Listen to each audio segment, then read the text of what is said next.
How are you feeling? How long have you been here?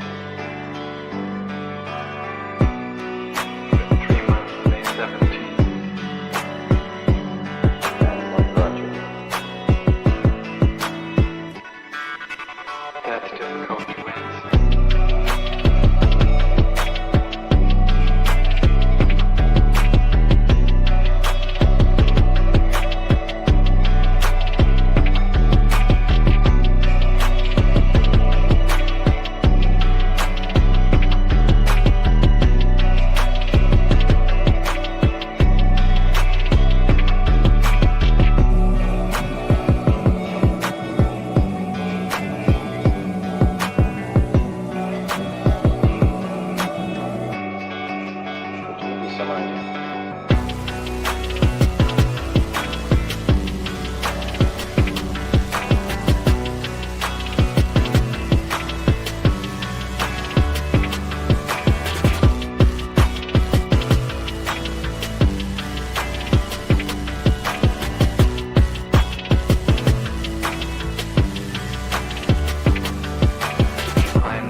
Eventually resulted in your being here in the hospital.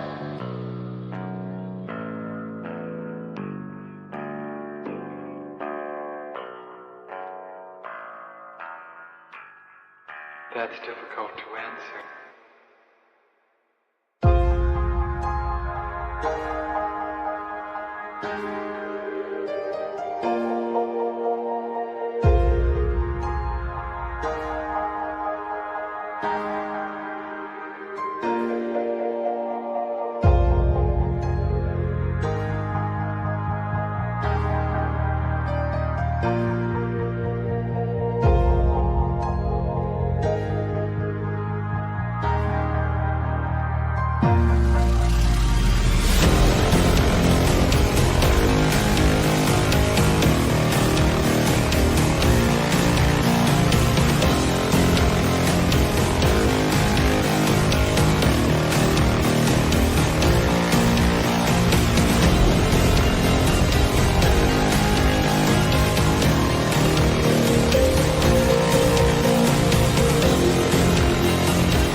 the end. There's a noise inside my head of crying people facing death. Is this the end? Is this the end? Oh, I'm burning in the dystopian.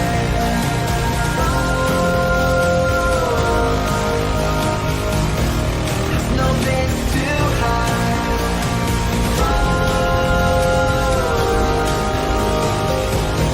I'm burning in the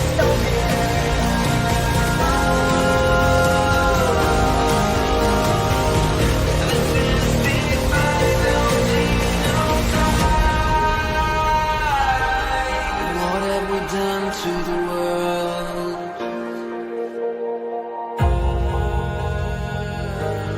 What have we done to the world?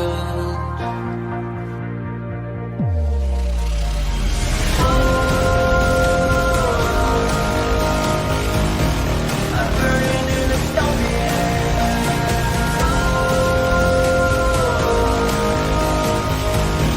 There's no place to hide.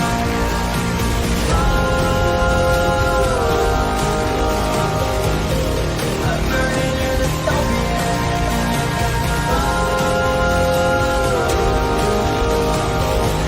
This is the final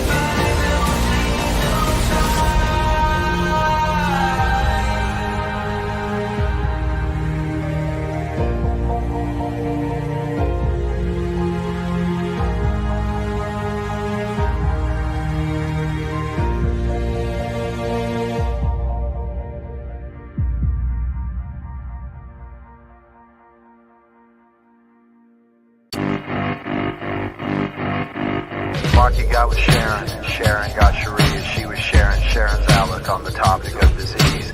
Mikey had a facial scar and Bobby was a racist. They were all in love with dying, they were doing it in Texas.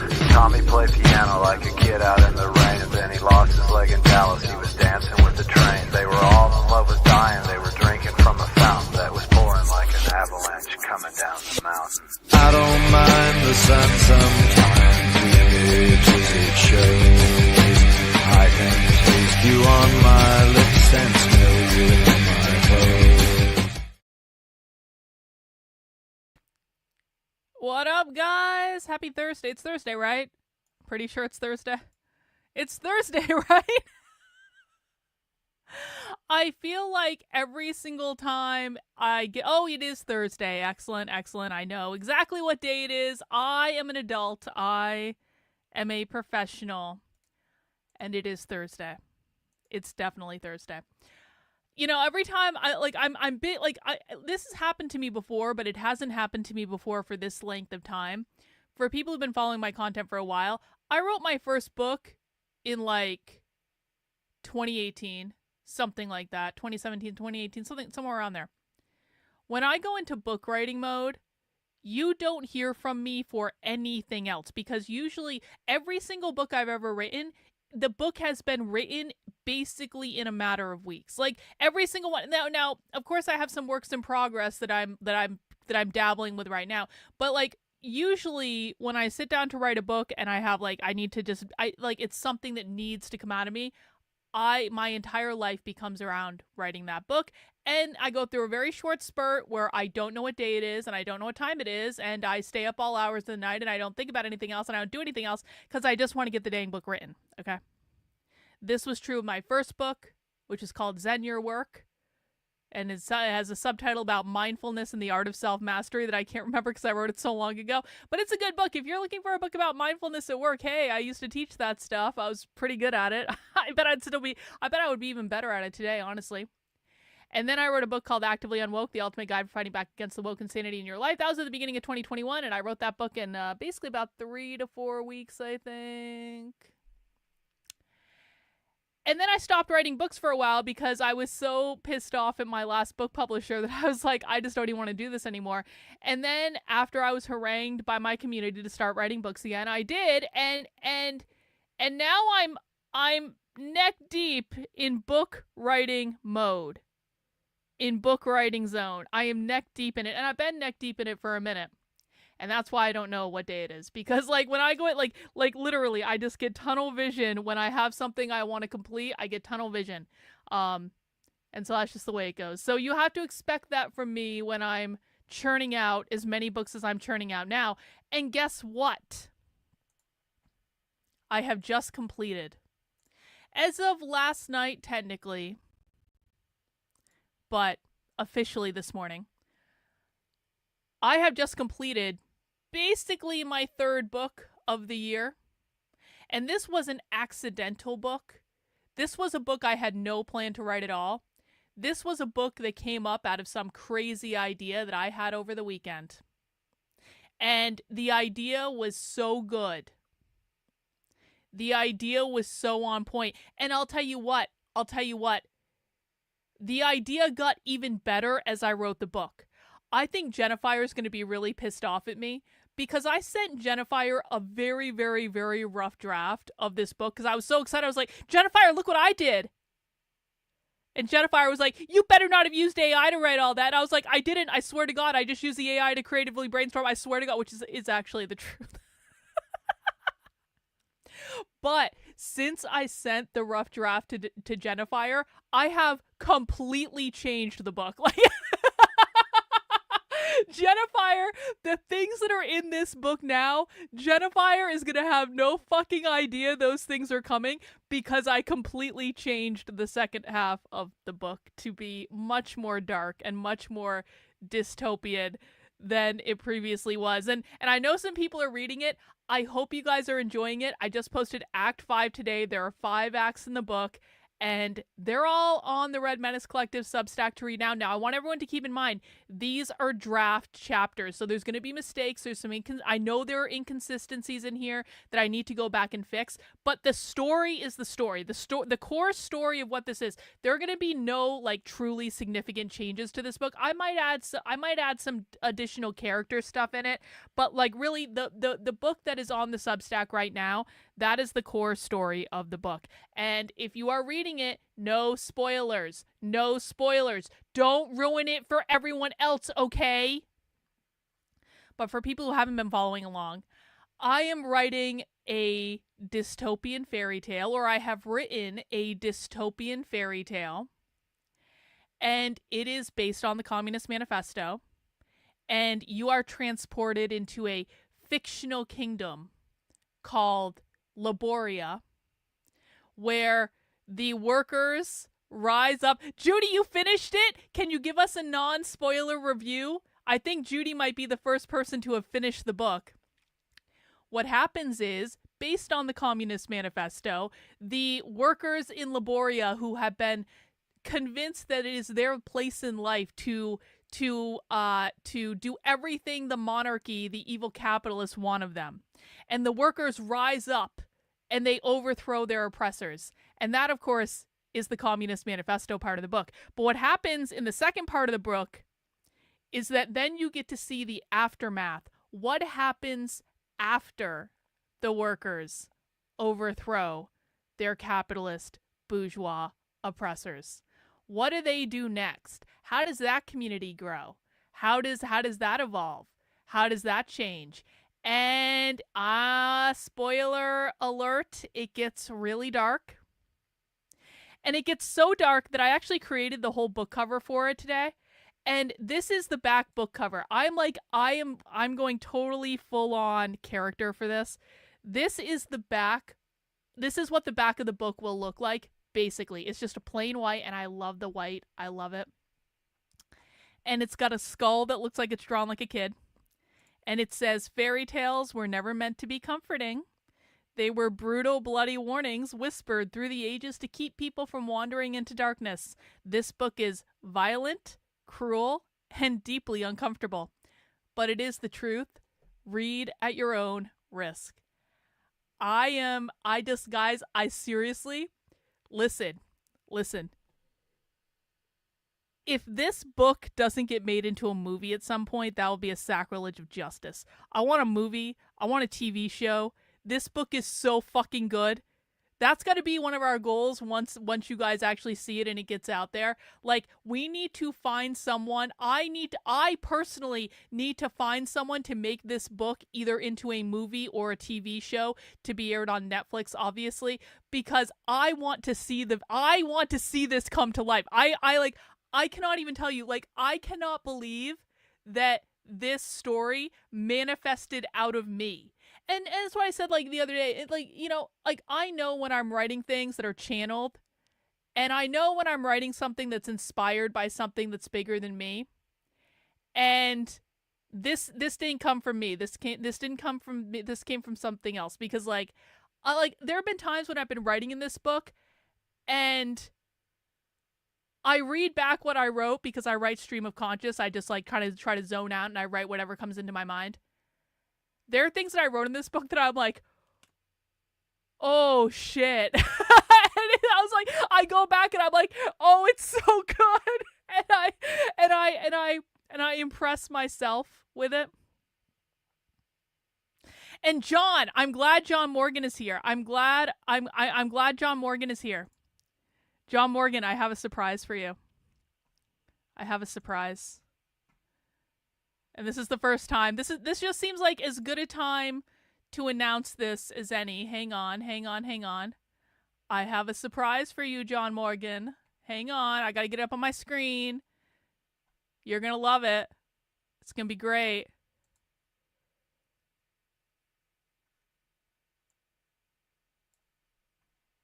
Hang on. One sec. Almost there. Almost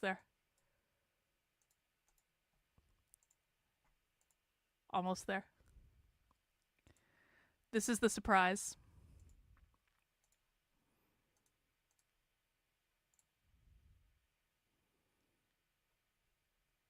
The book is dedicated to John Morgan, the writer of the original fan fiction. The fan fiction heard round the world. The fan fiction that triggered thousands of rees across social media. And I gotta tell you guys too, John Morgan was so adorable because the other day John Morgan DM'd me and he went through the entire draft first chapter of the book, and John Morgan DM'd me and he's like, Carlin, here's some feedback on your book. And he did such a good job. He went through the entire first chapter and gave his feedback and his notes. And I was like, first off, can we admit that it takes balls to DM me feedback on anything?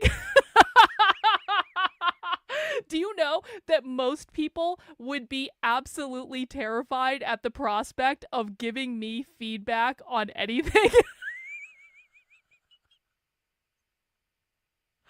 But he did.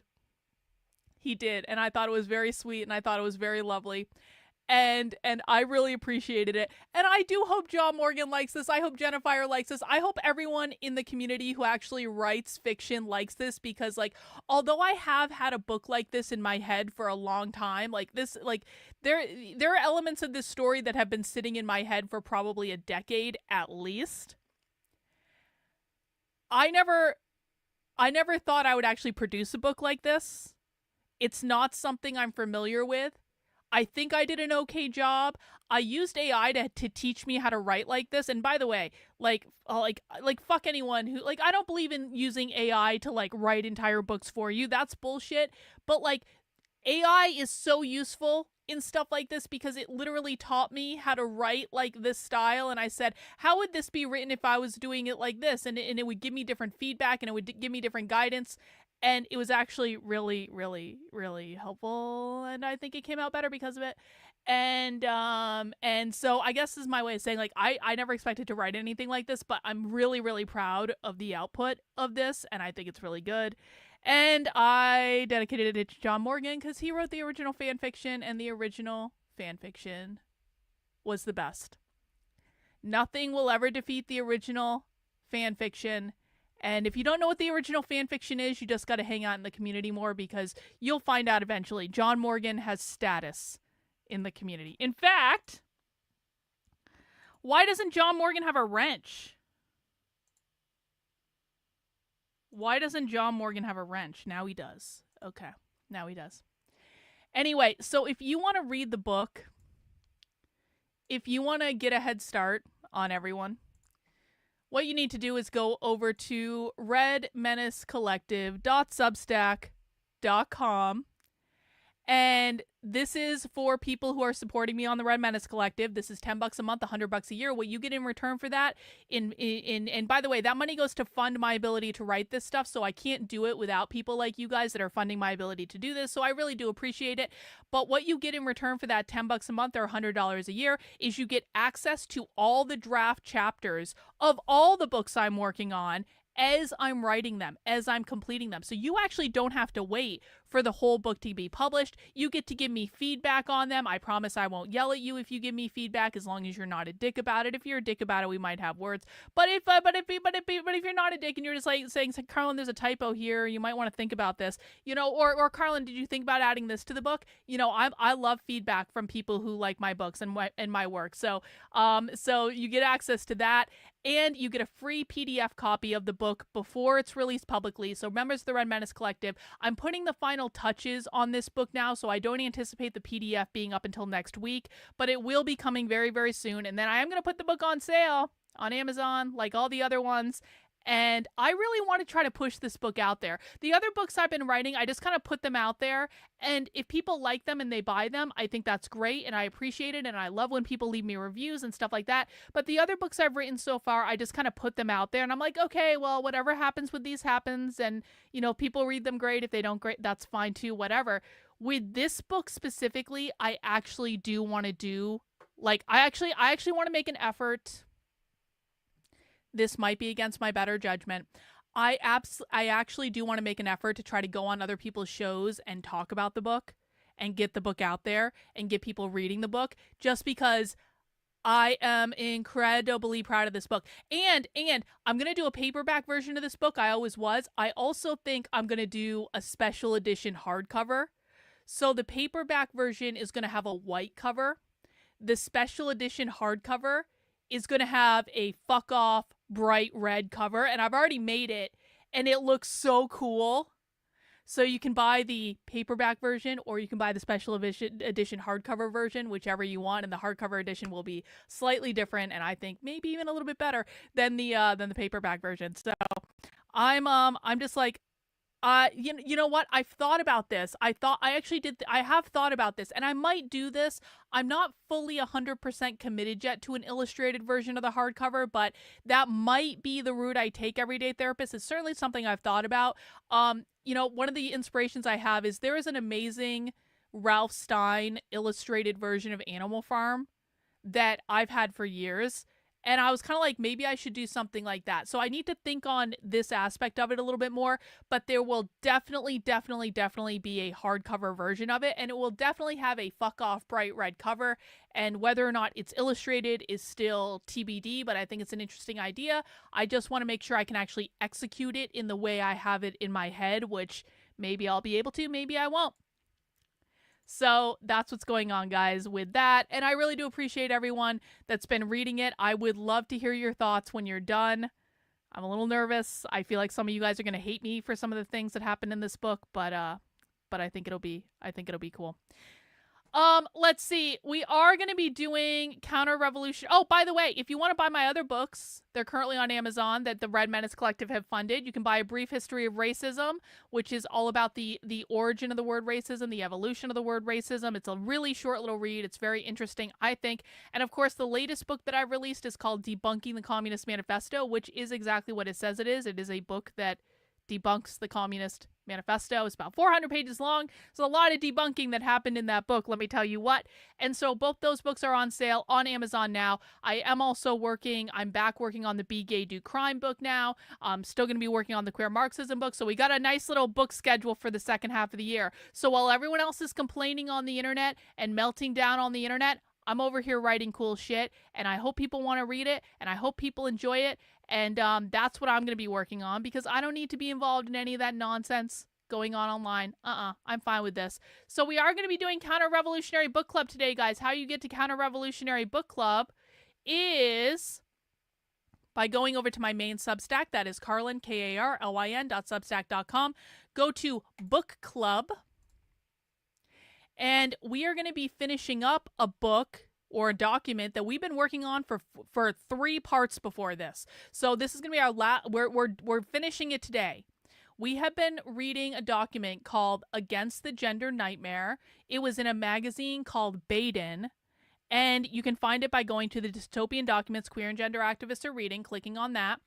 And if you want to follow along, you can download the PDF of the document. You can read it on the Anarchist website, whichever you want to do it. But this is what we're going to be working on. We are at part 15. We are starting at part 15. We will hopefully be finishing the rest of it today. We are going to make it to the end because we need to move on and read other cool stuff. I mean, this has been a really interesting read, but it's also been really fuck off long. So, but what's interesting about this, do you know what I found out when I was doing the Mary Nardini Gang book? So Baden was basically like a zine. Baden was like a zine that was published, and Against the Gender Nightmare was one of the things that got published in this zine. Interesting thing. The people that published Baden started a publishing company after they published this called Contagion Press. I found this out when I was researching something else. Do you want to know one of the books that Contagion Press has published? Well, some of you might recognize it. Contagion Press, which are the same publishers as Against the Gender Nightmare, have published an anthology of Mary Nardini Gang writing called Be Gay, Do Crime. And people might recognize this because I was trying a couple weeks ago to find this specific print book, like this specific Contagion Press print book. This is why I was so specific about I need this specific book, not the essay. I'm not looking for the essay. I'm looking for this specific book because this is published by the same people who were publishing the stuff earlier. So it's one of those things where when you get into like researching this stuff, you start to find all of these like weird coincidences, and you start to figure out which people knew which people and who was inspired by which people and who was reading which people. And it's like, once you start to figure out that like all the gender nihilist people are friends, they all know each other. Oh, now we've got some more direction for where all this crazy stuff in the world is coming from. So that was just kind of an interesting aside that I thought you guys would be interested in. We are going to be reading this document today, though. Before we get into that, can we do a James update real quick before we get into that? Can we do a James update? James has been melting down on Twitter.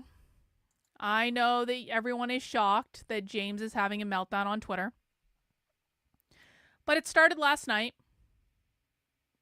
And it started last night when James Lindsay literally called for a genocide of the woke right. Not joking. This is not an edited screenshot. Someone replied to James and said, "Everyone is woke right. Oh my God, what do we do?" And James said, "Kill them." Really? You want to kill the woke right? You want to murder the woke right? You want to genocide the woke right? This is our brave classical liberal intellectual who, of course, can't engage in intellectual discussion and debate with anyone he disagrees with, and he just wants to kill off all of his intellectual enemies instead of actually engaging in debate. Yeah, James, are you sounding a little bit like Hitler? Isn't this something Hitler would do? I don't know. Sounds a little Nazi to me, James. So I retweeted that. I retweeted it. Or I took a screenshot and posted it because James has me blocked. So of course I can't retweet him because James really fucking hates me. I'll tell you that. And then after I tweeted it, I sent it to Elijah Schaefer. And then Elijah Schaefer retweeted it. And Elijah Schaefer, who has a ton more followers than I do. How many does he have now? 800,000 followers, Elijah! I adore Elijah. I've always adored Elijah. Even when I didn't like what Elijah was saying, I've still always adored Elijah. 800,000 followers. Good for him. Anyway, Elijah retweeted it, and he said, James Lindsay just called for a genocide. You know, just stating a fact. And then James started melting down, and he tweeted, hilarious that they basically immediately went to a struggle session targeting TP Faith USA. Specifically, the event I spoke at last year delivered the viral explanation of Kamala Harris's Marxism. So James is now bragging that a video of him went viral where James was blatantly misinforming people, because everyone that actually listens to the far left knows that Kamala Harris isn't a Marxist, and that real Marxists, real socialists, real communists hate Kamala Harris. So congratulations, James. You went viral for something that was completely and totally incorrect. Congratulations, bro. Well done. Well done, you. And then James says that he doesn't care if he gets kicked off of Twitter for calling for a literal genocide of the woke right. And the reason he doesn't care is because his real audience isn't on Twitter anyway. He said, imagine how much more convincing I'm going to be in telling people the woke right is real, and acts like the woke with cancel mobs that social media helps them, just like in the bad old days if they get me kicked off Free Speech X. Do they imagine my most important audiences are on this dump? Probably so, because they're way too online and don't have any friends.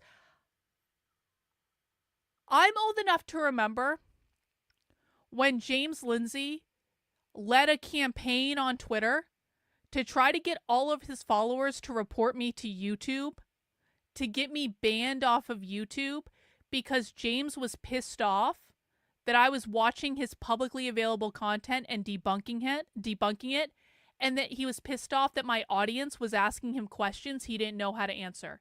Does everyone remember that? Does everyone remember when James led a campaign to try to get my YouTube channel banned, and then when he was unsuccessful in getting my YouTube channel banned, he declared that I was a Fed, and that the reason that my YouTube channel wasn't banned when James Lindsay demanded it be banned was because I was a Fed. Does everyone remember that? Yeah. Yeah, there are some people who remember that. Yeah. Yeah, it wasn't that long ago, James. Wasn't that long ago. And he called the police on me. Isn't it funny that James Lindsay literally called the police on me for watching his publicly available content on YouTube? And then he said James claims that the police told him that I was a Fed because I wasn't banned. And now James is saying, if they try to get me banned off Twitter for calling for a literal genocide, that is proof that they are the woke right and I am right. It's an interesting theory, James. Okay.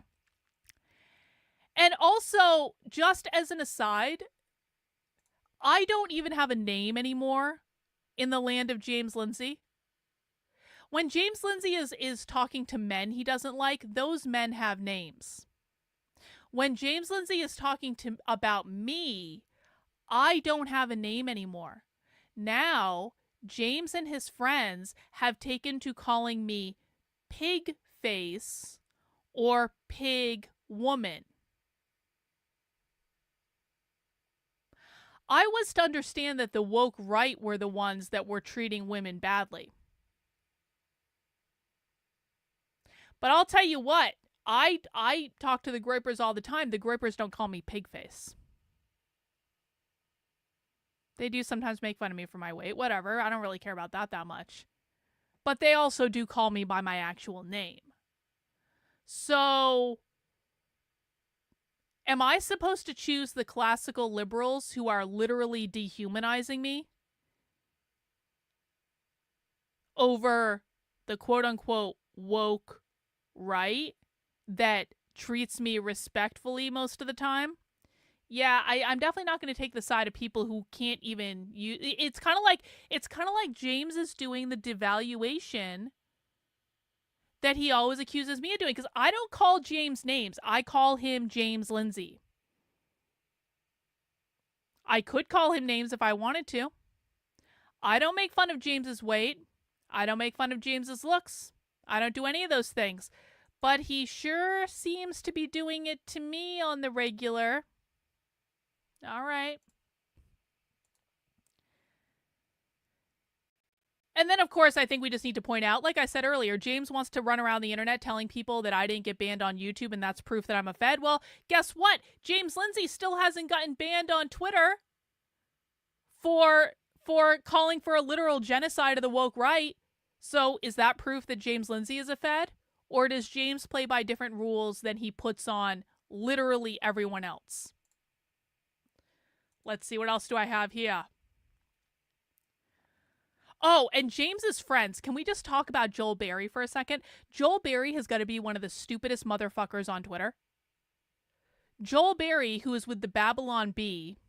Remember, guys, James campaigned for me to get canceled from the Babylon Bee. Does everyone remember this? I have proof of this on my Substack. After I did a Socialism Saturday that James's friends stole my clips from and claimed it was theirs when they actually ended up admitting that it came from me, James told the Babylon Bee to take away my credit for my work because I was a narcissist and I didn't deserve credit for my work. And we have all the receipts of this. Well, Joel Berry was one of the people that he was campaigning to. This is Joel Berry's understanding of the left. Soon the left will figure out how to harness white collectivism and grievance for this Marxist revolution. Watch.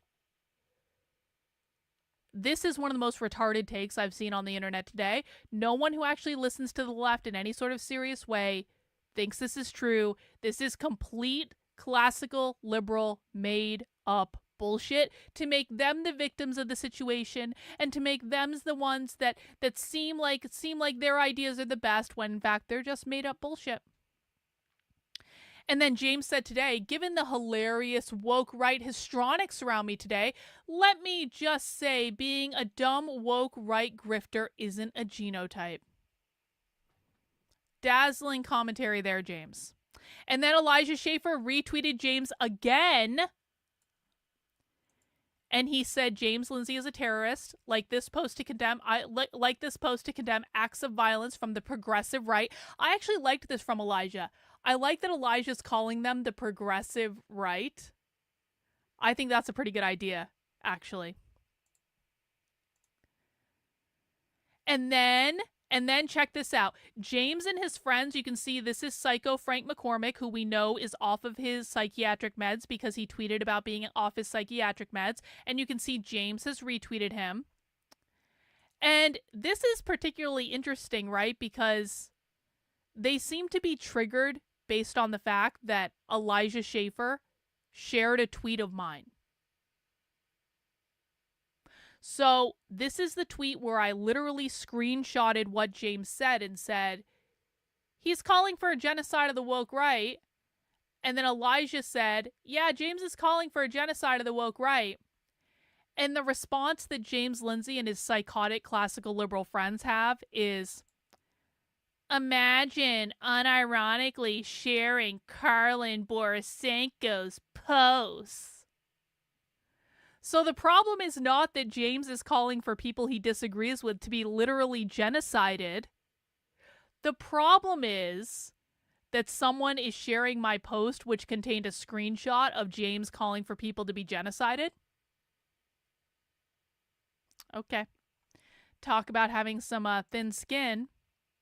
And then Carrie has to get involved. Carrie, the good Christian Carrie Smith, has to get involved as well. And here's what Carrie had to say. And it's not related directly to what James was doing. I just thought it was funny. The woke right is full of cluster B con artists, just like the woke left. Identity-focused grifters like Robin DiAngelo and Candace Owens, for example, are essentially the same. One sells you white people as a scapegoat. One sells you Jews as a scapegoat. They don't care how much evil they sow in pursuit of the click, the dollar, or their name in lights. It occurs to me that if the masses got better at being able to spot narcissists and sociopaths, wolves in shepherd's clothes, that we'd save ourselves a lot of societal heartache. But maybe this is the way it goes. Over and over. It's not really even a partisan or a political thing at all. When you think about it this way, it's a psychological thing, a spiritual thing, a thing about good and evil. And then Carrie also tweeted I don't even have the whole tweet here, but Carrie said, just FYI, I don't waste too much time with deceitful people who abuse and misuse words like racist, sexist, woman, speech, harm, and genocide. If you show a willingness to use perfectly good and old words incorrectly, then you are stripping them of their meaning. And then just W for this guy. I don't know who this guy is, but this guy replied to Carrie and said, you mean like how the Jews do with the Holocaust?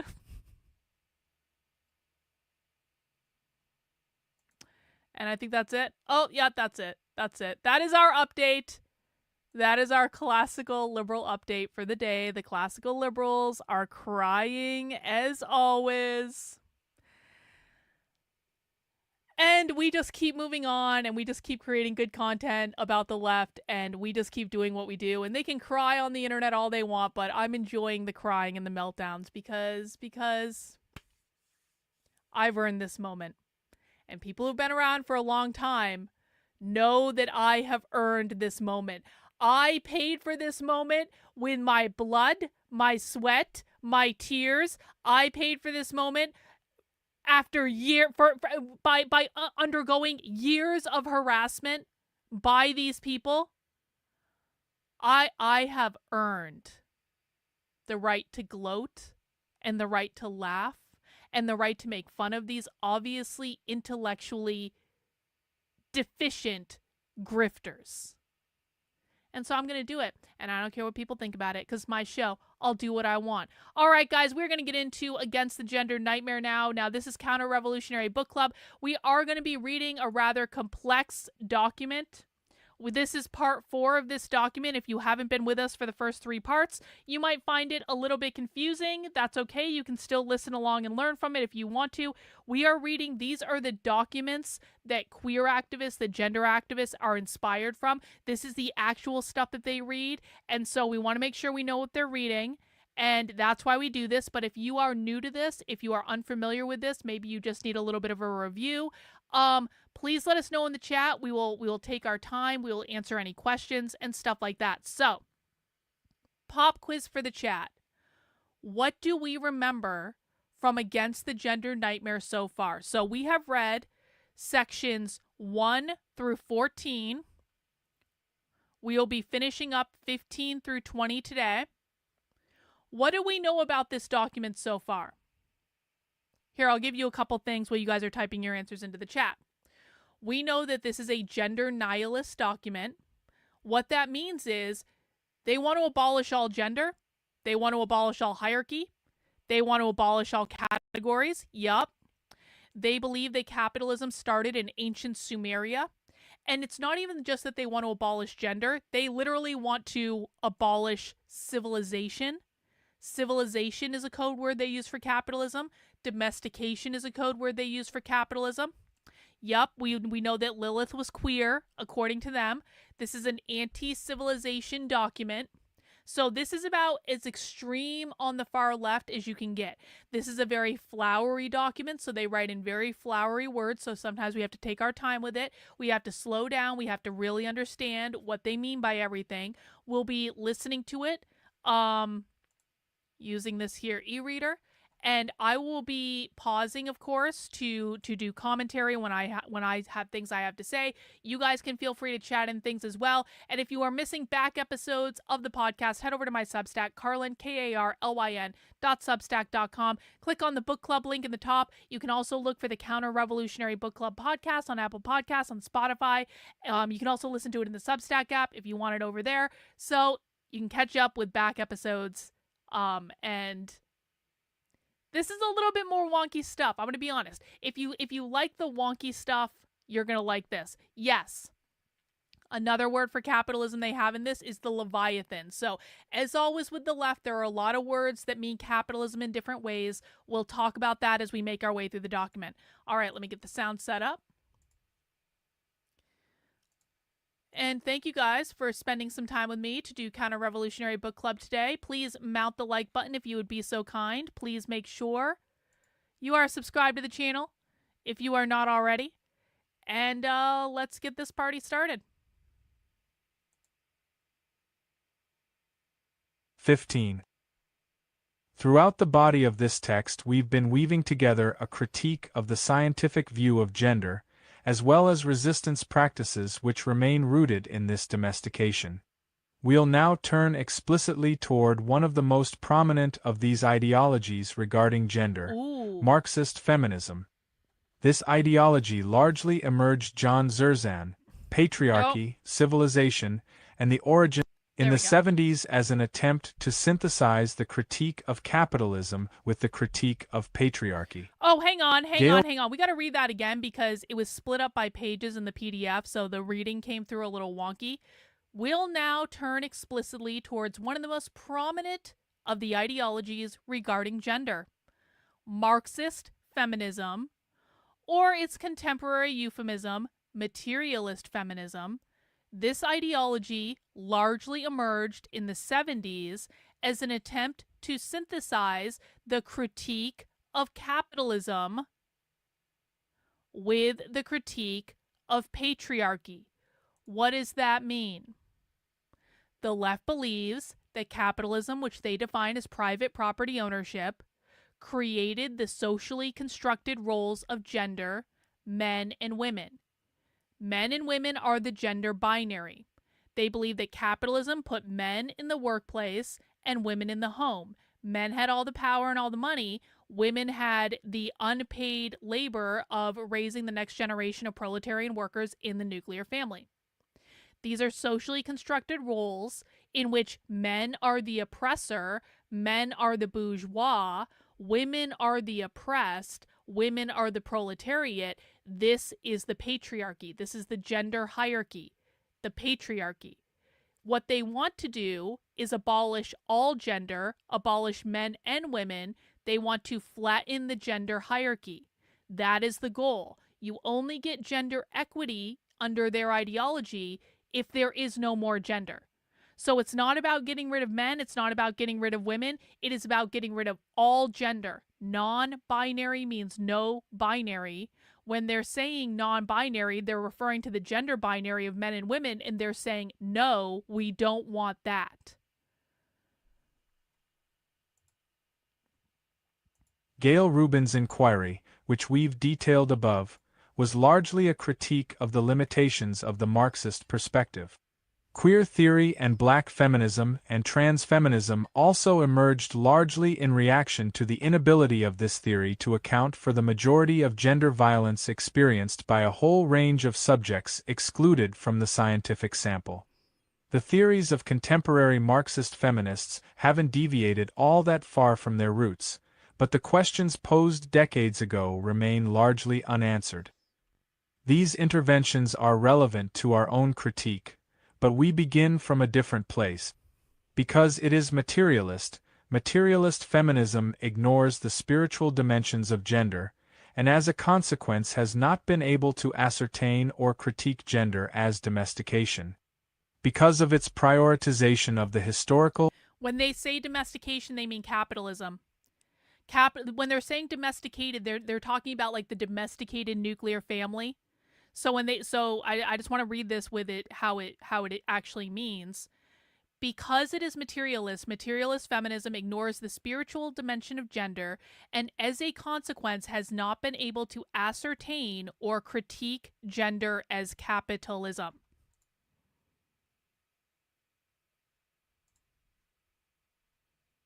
Because of its prioritization of the historical and economic, it offers very little regarding the experience of the individual bodies ensnared or excluded by these leviathanic abstractions.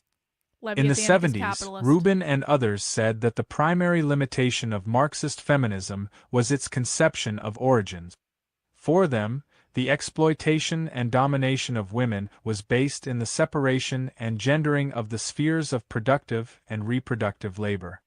Rubin contended that the domination of women originated outside this separation, but also that both the sex-gender system and the economic system had their own modes of production and reproduction.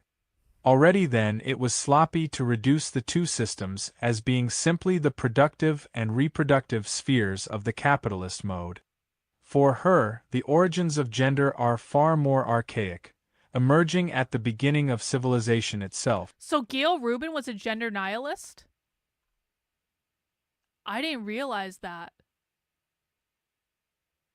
Okay, so what it's saying here, so we talked about this. Capitalism created the gender binary that put men in the workplace, women in the home, yada, yada, yada.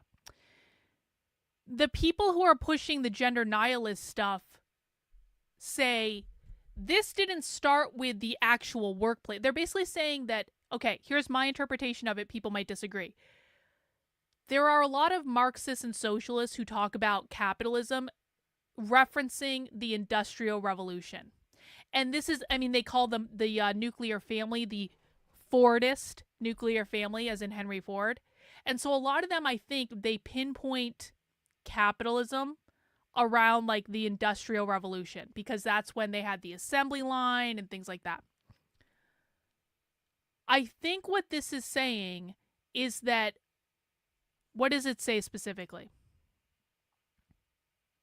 Where is the, for her, the origins of gender are far more archaic, emerging at the beginning of civilization itself. So gender nihilists, these people believe, this goes way back before the Industrial Revolution. This goes way back before Rome. This goes way back to ancient Sumeria when these ideas of gender emerged. So they're basically pinpointing the emergence of all these problems created by capitalism, because they think that capitalism emerged in ancient Sumeria. They're saying this didn't start recently. This didn't even start in like the 1800s. This didn't start in ancient Rome. This didn't start in the time of Jesus.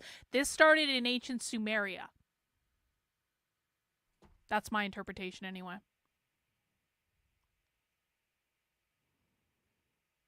For her, the origins of gender are far more archaic, emerging at the beginning of civilization itself.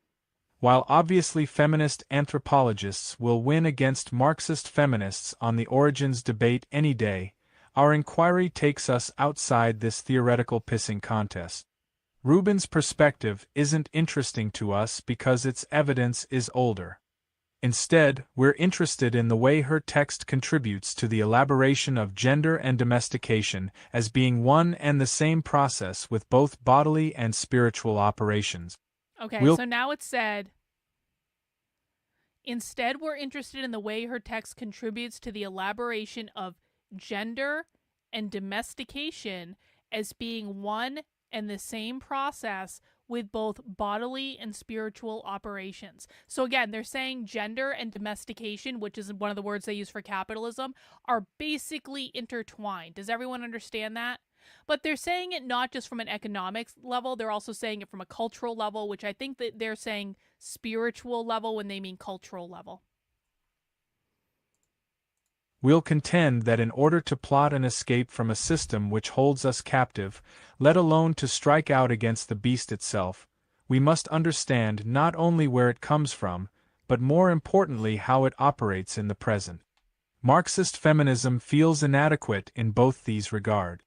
To locate a theory of domination in the performance of domestic labor without starting from a critique of domestication will always amount to a partial story, a description of specific moments in specific times and places, but will miss the discrete enemy function which ties it to all the other moments of gender. More sophisticated iterations of Marxist feminism will say that gender is obviously older than capital, but that capital takes up and consumes all pre-existing social relations. Yo! Check out this sentence. Mizakan, I feel like you're going to love this. More sophisticated iterations of Marxist feminism will say that gender is obviously older than capitalism, but that capital takes up and consumes all pre-existing social relations, therefore exploiting gender along with all others. So now they're saying, so some people would say, they're saying, Carlin, like gender existed before capitalism, what are you talking about? They agree with you, actually, they agree. But they're saying, even though gender existed before capitalism, once capitalism came on, it was so problematic that it actually was retroactive, and capitalism problematized all things that came before it.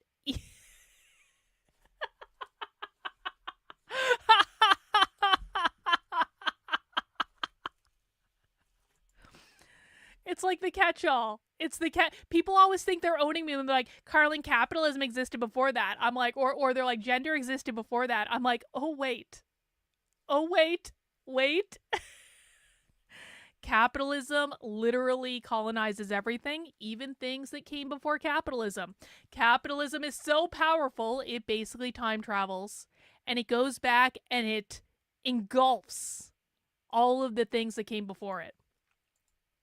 Brilliant.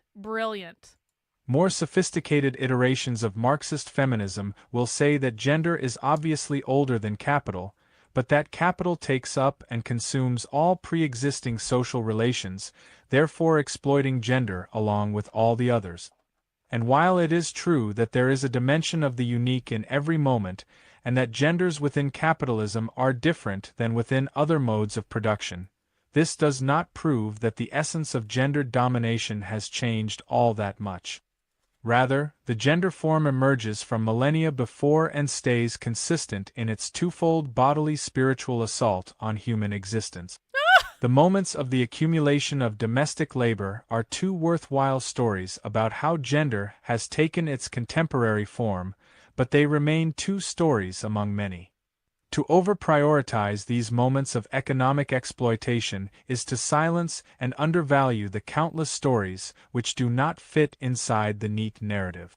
It is popular for thoughtful Marxists to assert that the state may be far older than capital, but that their inseparable interweaving has completely transformed and reconstituted the state, and the two forms must be destroyed together. And there it is again in regards to the state. It is popular for thoughtful Marxists to assert that the state may be far older than capital, but that their inseparable interweaving has completely transformed and reconstituted the state, and the two forms must be destroyed together. So what they're saying is, you have to destroy capitalism to destroy the state. You cannot destroy the state without destroying capitalism, because although they may have been separate things at one time, capitalism engulfs everything. Thoughtful Marxists to assert that the state may be far older than capital, but that their inseparable interweaving has completely transformed and reconstituted the state, and the two forms must be destroyed together. And yet all attempted Marxist revolutions have only ever reproduced the state, precisely because the form is more ancient and thoroughly colonizes our being. Oh no! Oh no! They're saying real Marxism hasn't been tried. And yet all attempted Marxist revolutions have only ever reproduced the state, or capitalism, or hierarchy, precisely because the form is more ancient and thoroughly colonizes our being. They're saying that real communism has never been tried, because our beings are so thoroughly colonized by capitalism that it is impossible for real Marxism to ever be tried unless we literally abolish civilization.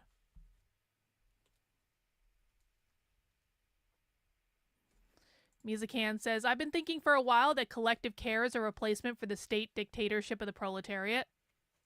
Yeah, you might be right about that, actually. I don't disagree. I'd have to think about it, but I don't disagree on sight. Yet they're saying we are capitalists to the core of our being, and until we abolish everything, we cannot rid ourselves of this internal colonization.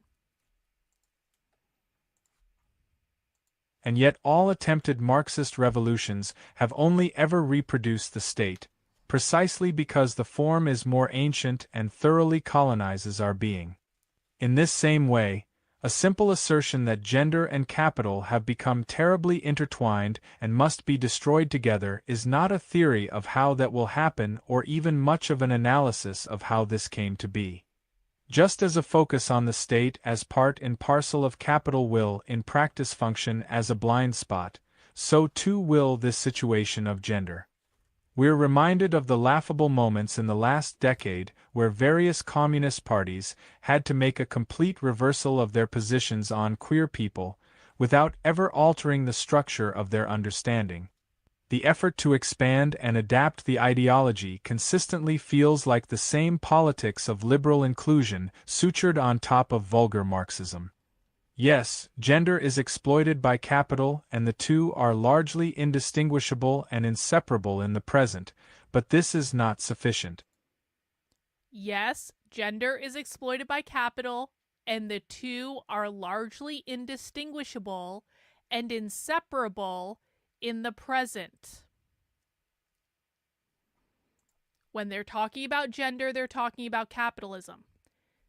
When they're talking about almost any subject, they're talking about capitalism. The biggest thing I want people to take away from this, especially if you're new, is that literally everything comes back to capitalism for the left. They're telling us the state is inextricably entwined with capitalism. Gender is inextricably entwined with capitalism. They say race is inextricably tied to capitalism. Everything is inextricably tied to capitalism. In Emmy O'Brien's book, There Is No State, only localized communes that communicate with each other. Well, that makes a ton of sense, actually.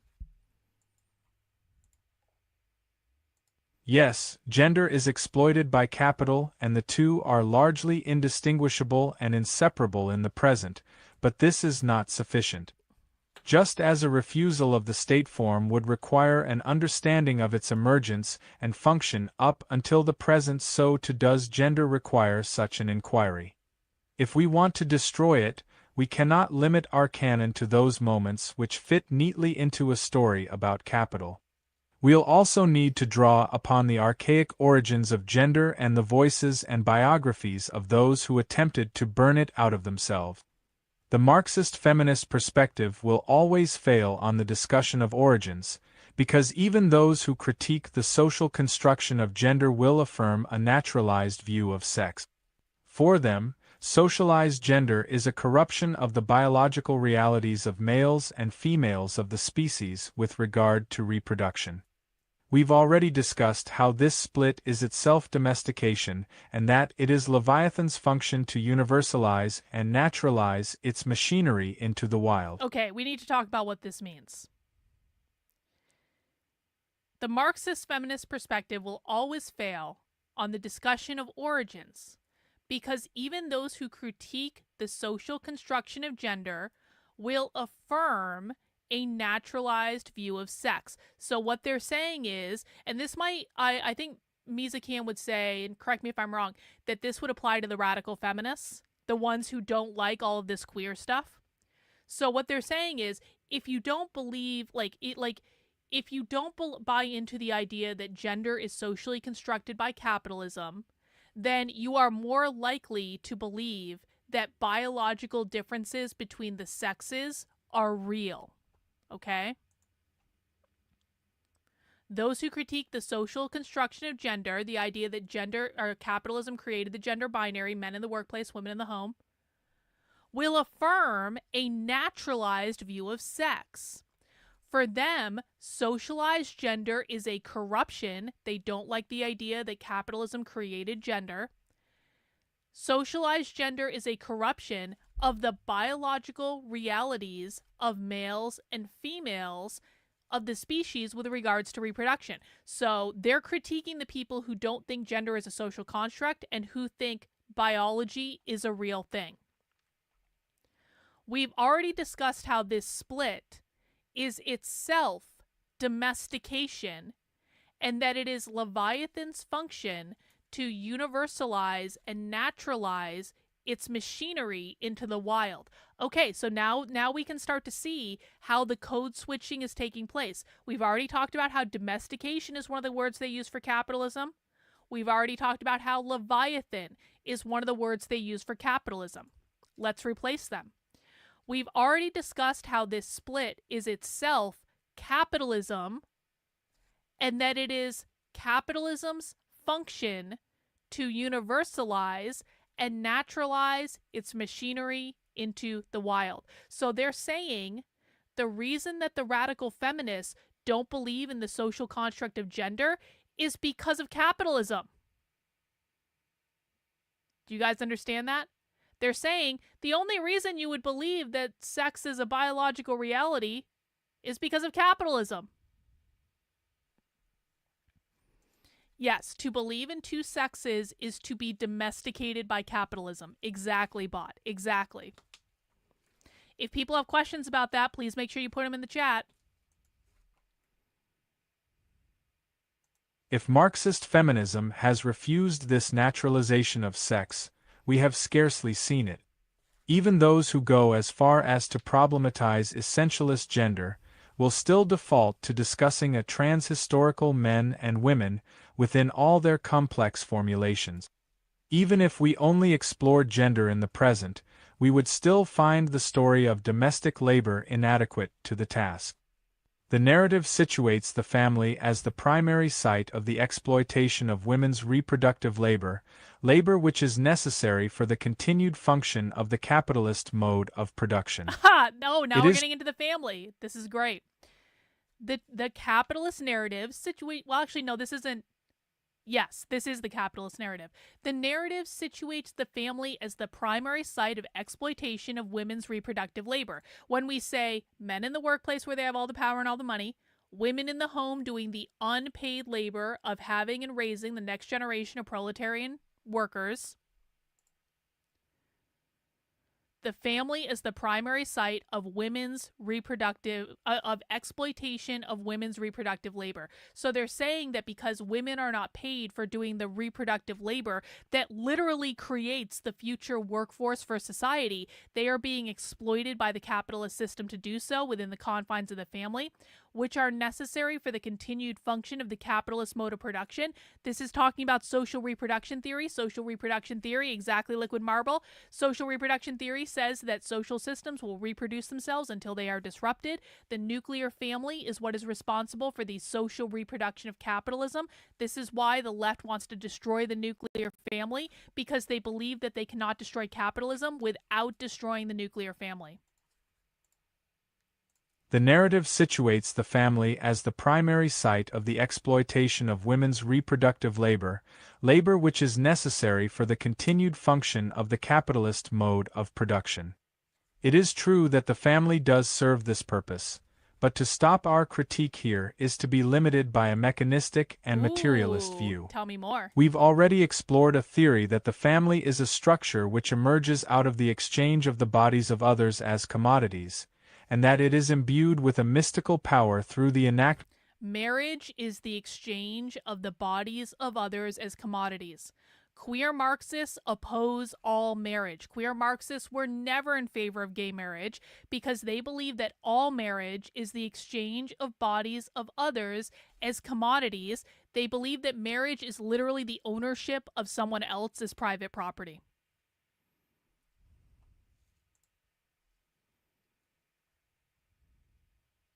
We've already explored a theory that the family is a structure which emerges out of the exchange of the bodies of others as commodities, and that it is imbued with a mystical power through the enactment of ancient rituals regarding sexuality and kinship.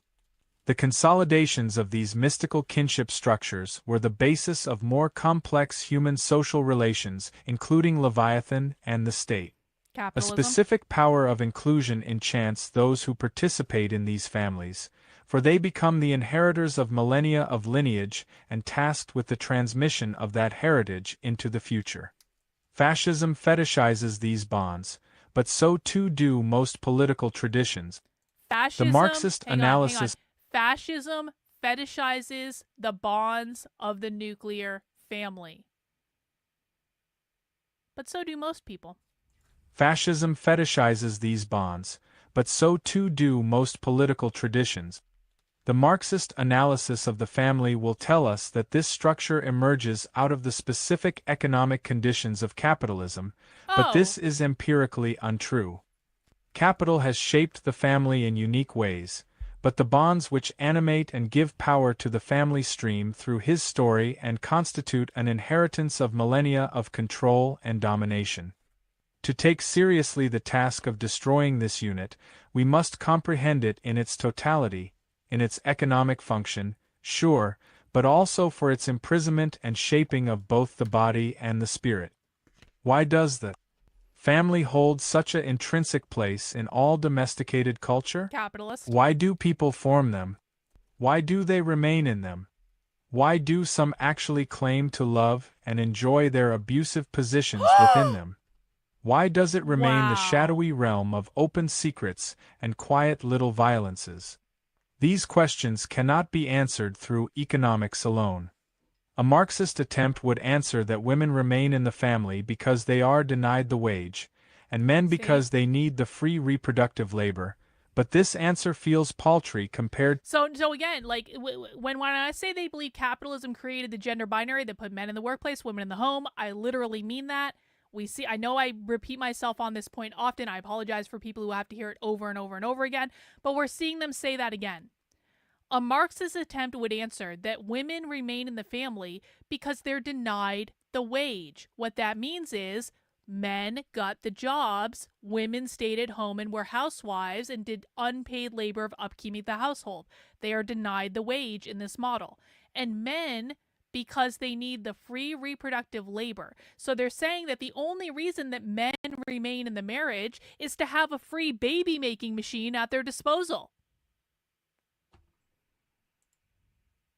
A Marxist attempt would answer that women remain in the family because they are denied the wage, and men because they need the free reproductive labor, but this answer feels paltry compared to the enormity of the questions posed. How could this or that arrangement of the wage relationship be the glue which holds together the most formative social relation within civilization? It isn't. We've said already that science is a narrow view of the world which reduces the diversity of reality into the shape of its view. This tendency is all too clear in the scientific. I almost missed this. We've already said that science is a narrow view of the world which reduces the diversity of reality into the shape of its views.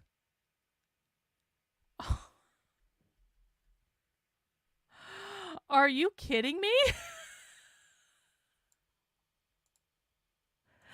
Yeah, they're saying science is capitalism. This isn't even the first time they've said science is capitalism in this document. I'm pretty sure they said science was capitalism last time.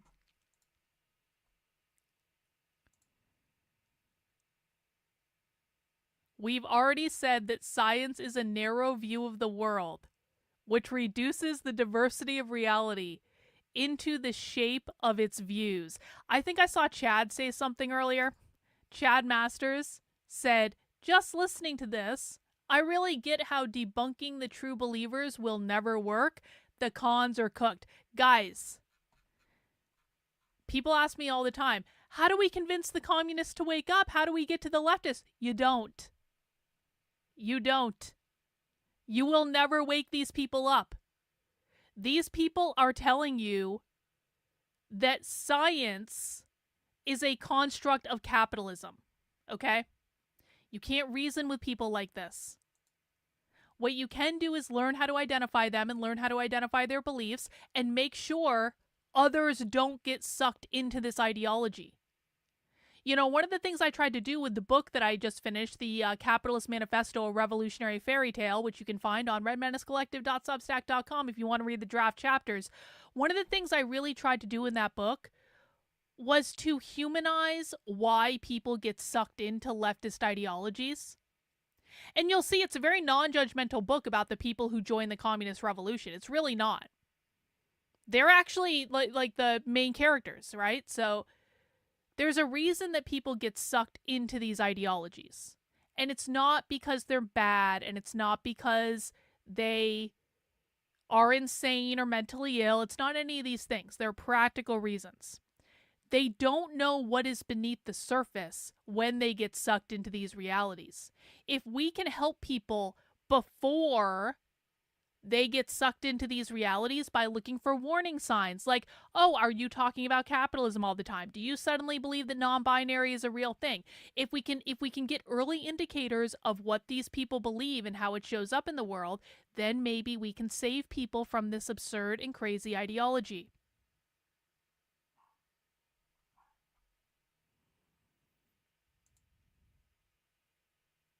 We've said already that science is a narrow view of the world which reduces the diversity of reality into the shape of its view.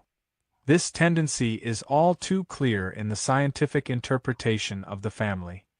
This view is far too narrow to account for most people's experiences of gender and violence, but even too narrow to describe most people's families.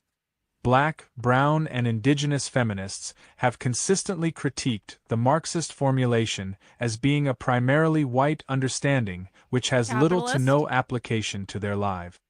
The formulation even excludes many white families, especially those which are very poor. My mom, for example, worked. Oh, wait. So the white formulation also excludes many white families? You don't say. How does that make sense? The white formulation excludes many white families? That's because whiteness is not a reflection of skin color. Whiteness is a reflection of your economic class.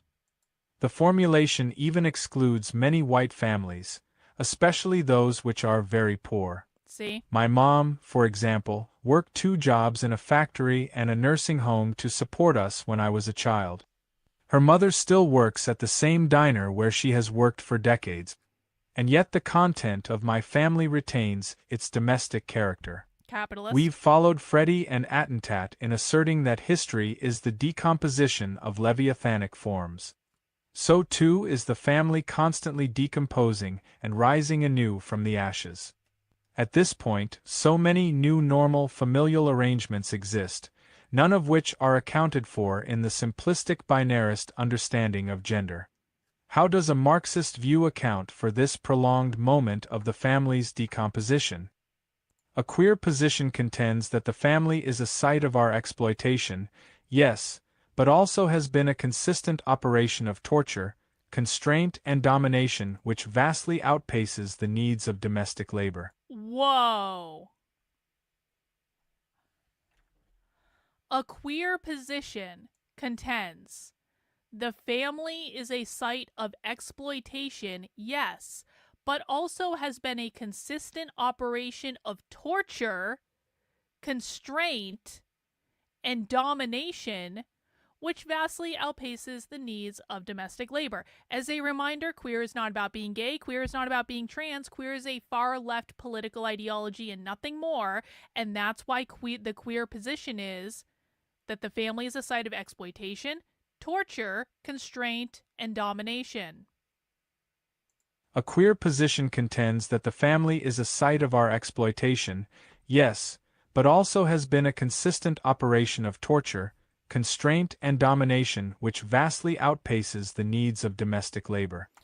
All right, Green-Eyed Lady has a question. Today, most wives and mothers work outside the home, so why do socialists keep saying capitalism keeps women in the home? Because their position is that it's even actually worse if they also work outside the home, because regardless of whether or not women have a job outside the home, women, according to socialists, are also responsible for doing the unpaid reproductive labor, having the children, and then women are primarily responsible for all the domestic labor, also which isn't paid.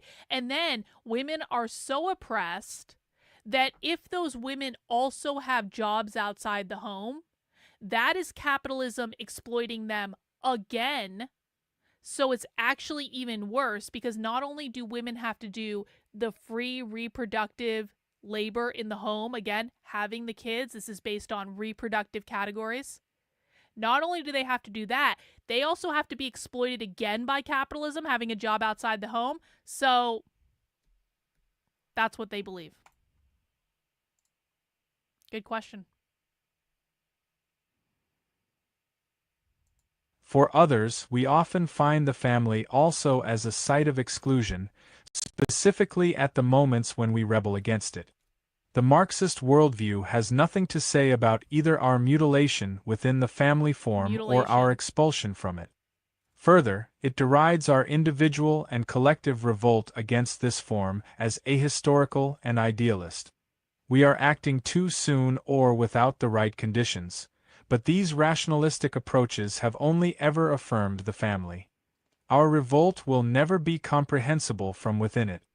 Even for the proponents of this theory, it explains very little about their own lives. In the 70s, the situation already was based on a group of women objectively studying another. In the present, we have academics studying the ideas of academics who studied this other body of women.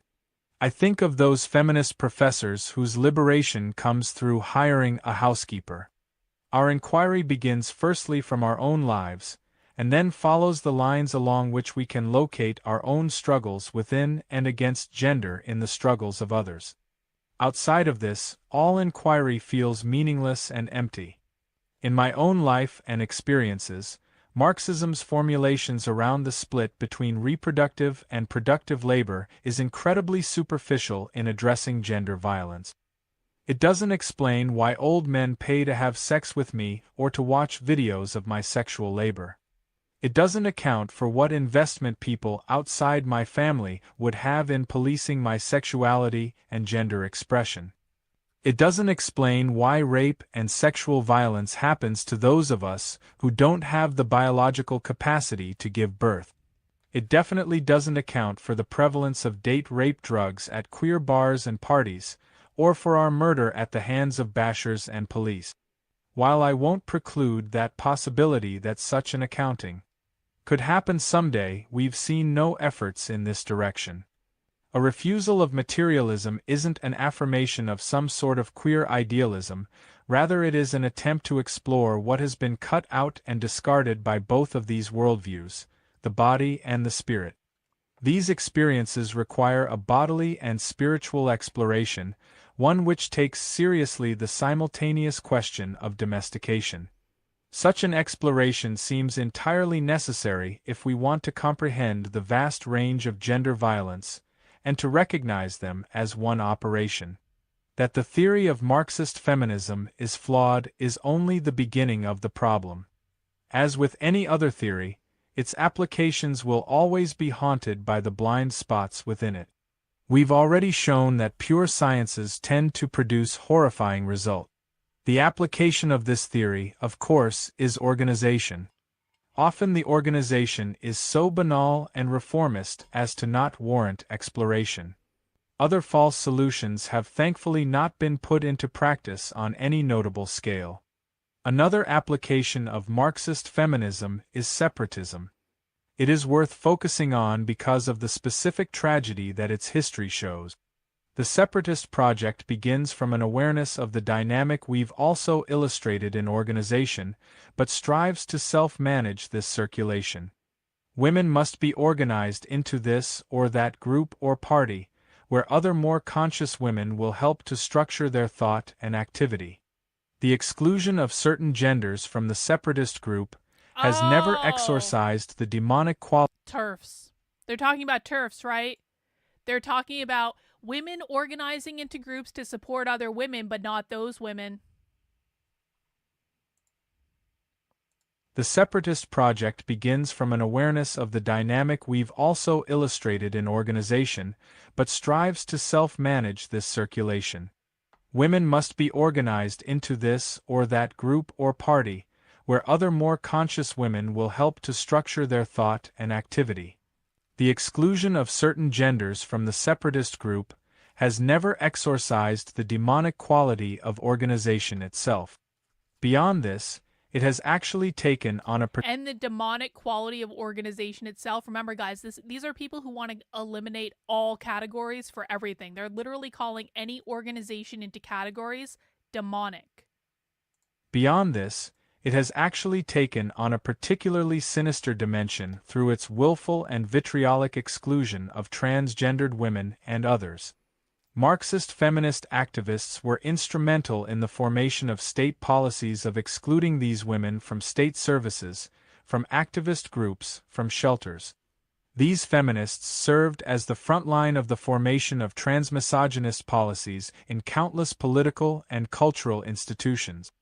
As with all scientific theories of domination, this variant of feminism has historically helped to materialize the exclusion of those who cannot fit within its theoretical constructs. Contemporary Marxist feminists will contend that since they are avowedly not transmisogynists, they do not have to answer for this tradition. And yet the theoretical underpinning of this attitude amongst their foremothers has not been changed in any meaningful way. Inclusion of a few references to trans women at best, repetition of the past at worst. If the tendency is going to substantially break from this history, it would require a thorough analysis which is very far from happening. How can a purely materialist conception of gender explain the choice of individuals to risk their lives, freedom, and well-being in order to live openly as a gender other than what they were assigned at birth? It can't, obviously, unless it explores the interplay of the spiritual and also bodily operations of gender. We have very little faith in the emergence of a categorical theory of gender which does not become an apparatus for policing those categories. This policing is accompanied by the age-old problem of politics, that of representation. Claims to be the women or the feminists or even the queers will always tell one tale of gender, at the exclusion of so many others. Those who draw these lines will always draw them through the bodies of others. Hang on. Dragon Balls has a very important chat that I want to take a picture of it to remind myself for later. You should do some kind of Exorcist/capitalism theme shirt like you've done with 1984 Clockwork Orange. That's a really good idea. I'm going to think on that. We're going to have some new shirts coming up in the store pretty soon. They look real cool. Appreciate the suggestion. One recent answer to these critiques has been the introduction of the concept not men. Most attempts at Not defining men. this category are Wait. One recent answer, so my dog is upset about this, to the critiques has been the introduction of the concept of not men. Not men, for people who might be listening. Not, N-O-T, hyphen, men, R-M-E-N.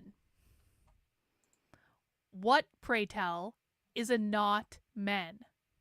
Most attempts at defining this category are extremely clumsy.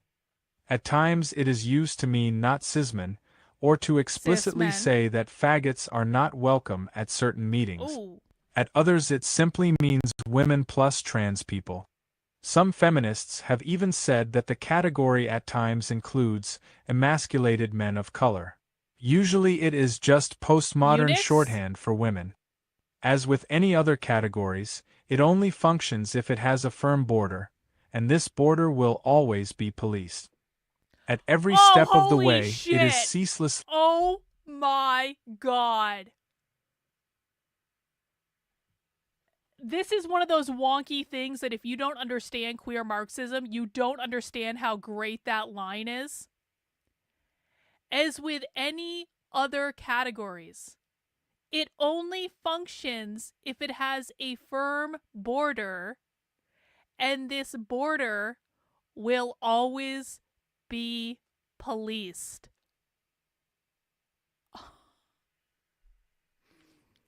This is like the type of shit I've been writing in the Communist Manifesto fairy tale, like all week.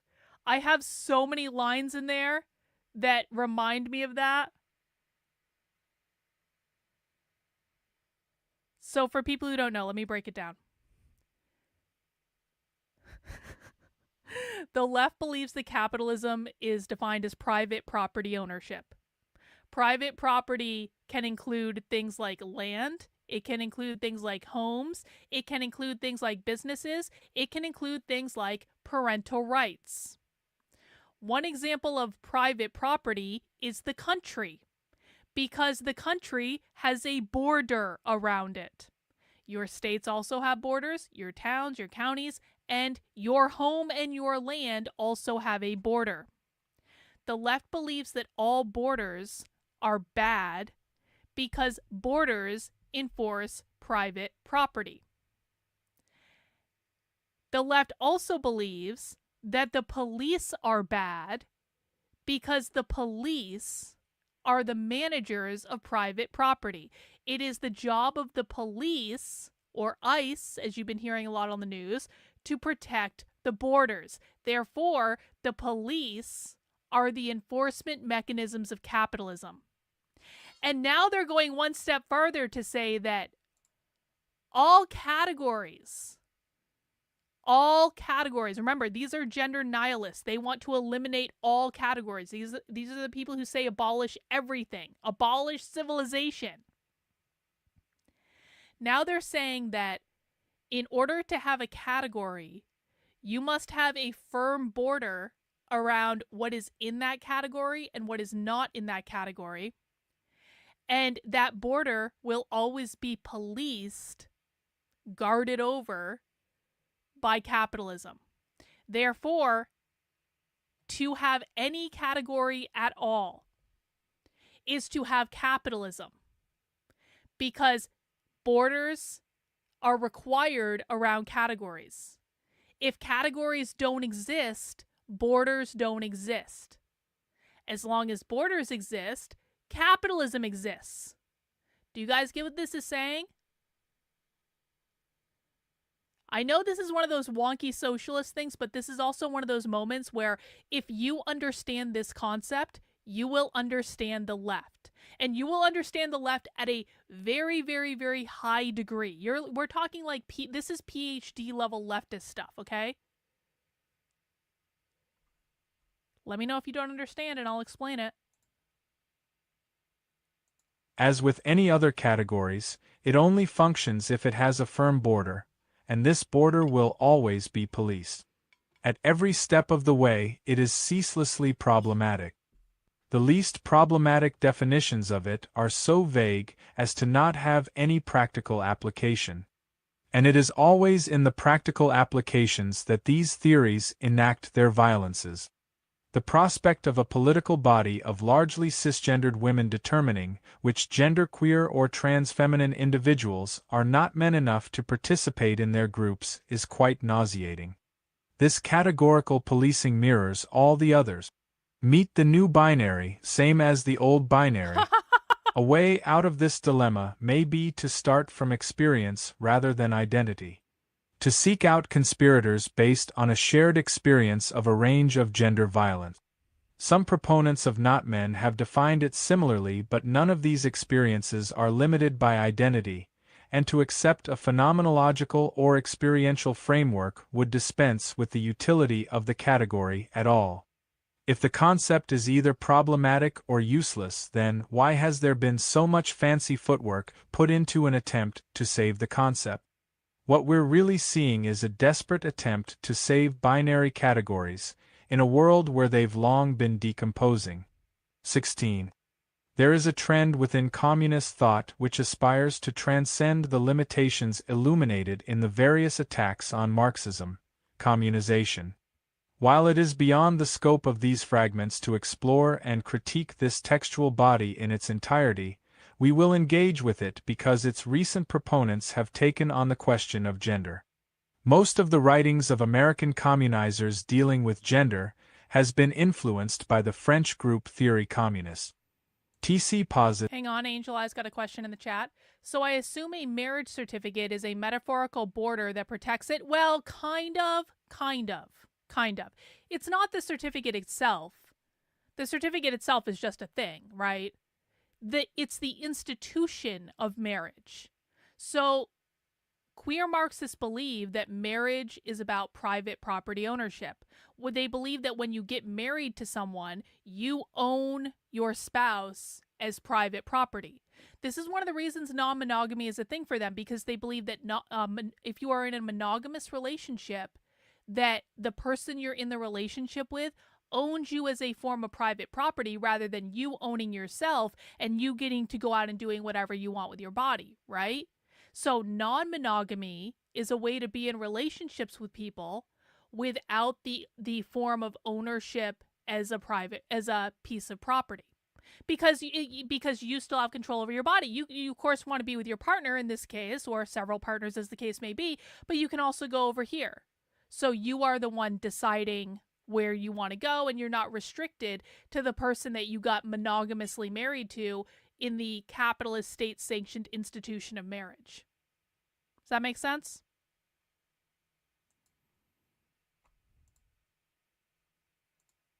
Shit. Oh, fuck. I just screwed that up. Such a community was a screwed that up something fierce. Where was I? Can someone rewind real quick and tell me where I was? I just messed that up real bad. I clicked on the thing. Oh no. I think I was way down here. Hang on, we're gonna find the place I accidentally clicked off of. I was on 16, I know that. 16.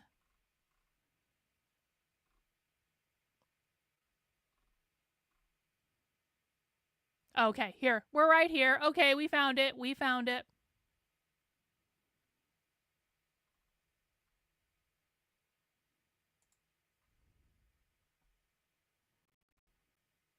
There is a trend within communist thought which aspires to transcend the Thanks, Reagan. limitations illuminated in the various attacks on Marxism, communization.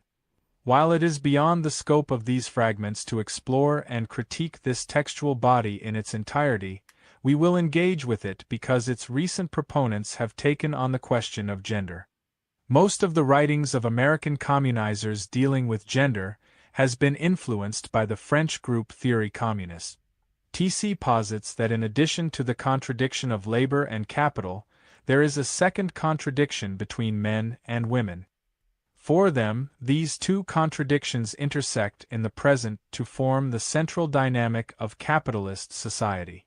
In this way, TC is similar to Gail Rubin, imagining two distinct systems of production and of gender which become interwoven. While it is laughable to reduce the dynamic of the present to being two contradictions, we are also not interested in any quantifiable arrangement of binary contradictions. Domestication is an infinitely complex and diffuse splitting of life. It introduces countless contradictions which cannot be summarized as any 1, 2, or 5 systems. We'll break from both of them in asserting that there is never a period where these systems are distinct, but rather that they've always been examples of the fracturing of domestication. However contrived TC's theory of gender feels, it seems worthwhile to explore the ideas of those who've drawn inspiration from them. As the cutting edge of Marxist thought on gender, it is here that we'll look to see if we can find a common critique of domestication. Specifically, we'll briefly look at 3 texts: Communization and the Abolition of Gender by Maya Andrea Gonzalez, The Gender Distinction in Communization Theory by P. Valentine from Lie's Journal, and The Logic of Gender in the 3rd issue of the journal Endnotes. Gonzalez's critical reading of TC is interesting for a few reasons. Primarily, she critiques TC for having sutured their theory of gender on top of the already existing theory of the capitalist mode of production, thus dispensing of the historical specificity of gender at the point where they intersect. She criticizes their fetishistic focus on the role of unpaid domestic labor performed by women and says that their domination is tied up in the way class society accumulates their capacity to give birth. This interests us firstly because of its shift outside the more vulgar Marxist understanding, but also because it relates to our critique of reproductive futurism laid out previously. The fantasy of the child remains the primary structure of the shaping of the social order, and as such has to be indicted as central to the gendered matrix. We are also excited by her attempts to denaturalize both the categories of sex and gender. Not all human beings fit into the categories of male and female. The point is not to use the language of biology to ground a theory of naturalized sexuality, as distinct from socialized gender.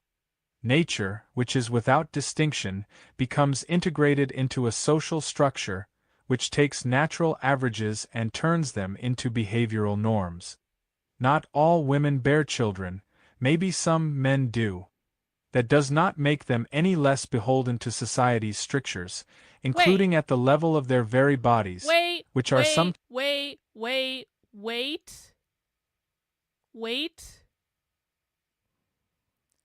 Not all women bear children. Maybe some men do.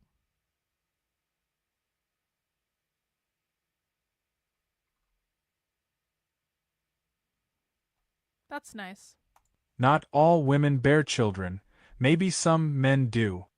That does not make them any less beholden to society's strictures, including at the level of their very bodies, which are sometimes altered at birth to ensure conformity with sexual norms. So what they're saying here is that even if there are women who don't bear children, they're still being oppressed by the gender norms that have been created by capitalism. And even if there are some men who bear children, which is absurd, but okay, whatever.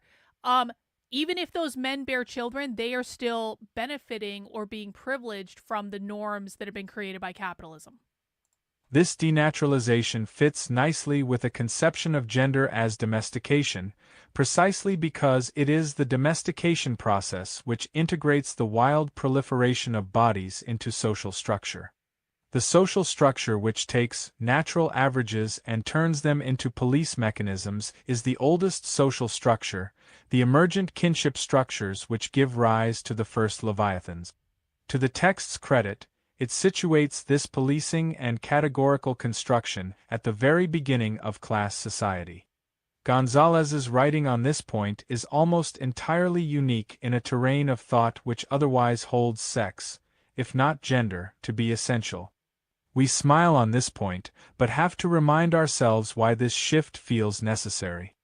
To situate gender as domestication is crucial for us, only if our task is also to break gender's hold over our lives. Gonzalez calls for the abolition of gender, and does so through theorizing communization as its overcoming. Since the revolution There it as is. communization must Gonzalez calls for the abolition of gender, and does so through thoroughly communization as its what? Gonzalez calls for the abolition of gender, and does so through theorizing communization as its overcoming. Okay. Since the revolution So communism is how we will abolish gender. That's what they're saying. Gonzalez calls for the abolition of gender, and does so through theorizing communization as its overcoming. Since the revolution as communization must abolish all divisions within social life, it must also abolish gender relations, not because gender is inconvenient or objectionable, but because it is part of the totality of relations that daily reproduce the capitalist mode of production. All right, we got to spend some time on this. Since the revolution as communization must abolish all divisions within social life, that's all categories, it must also abolish gender relations, that means the gender binary of men and women, not because gender is inconvenient or objectionable, but because it is part of the totality of relations that daily reproduce the capitalist mode of production.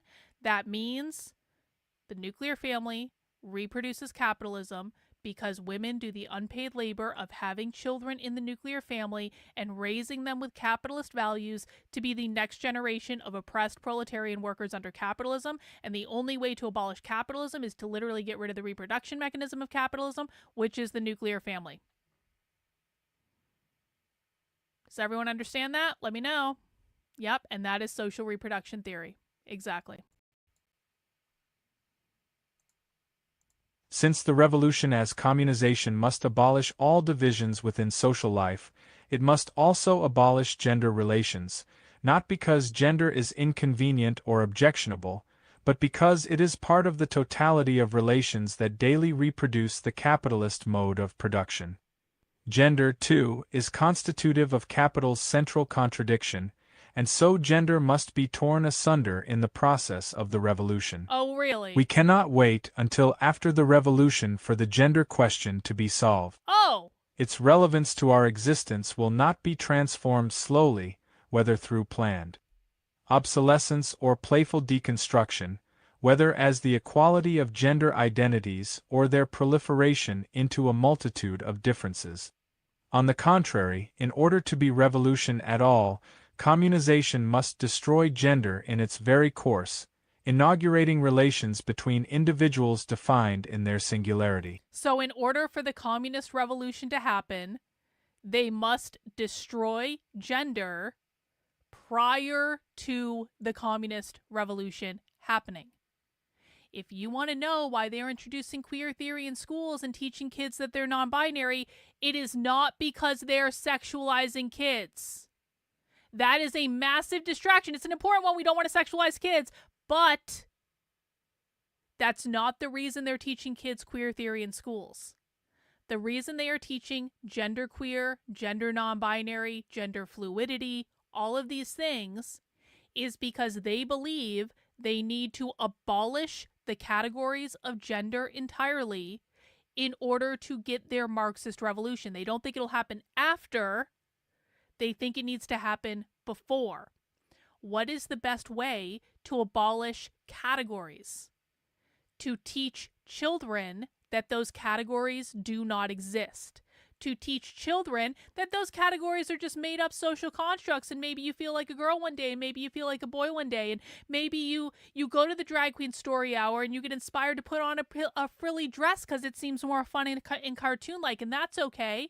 Because you can change your gender as easy as changing an outfit. And then you raise an entire generation of people who don't believe that men and women are a biological reality. And that is what we are dealing with in the country today. And that is why Trump's executive orders will not stop this, because they've already spent at least a generation ingraining this in the minds of young people who have grown up with these ideas. This is a cultural problem. This is now a generational problem because these executive orders, sadly, just came too late. Because people didn't know this was happening. Because people weren't paying attention. I'm pretty sure this document's from like 2008. Hang on, I can tell you exactly when this document's from. Oh, no, I'm wrong. I'm wrong. This document is even more recent. This document is from 2014. This is not an old document. But it's also not a brand new document either. And this is what is inspiring the queer activists today. This is what's been inspiring the queer activists for over 10 years.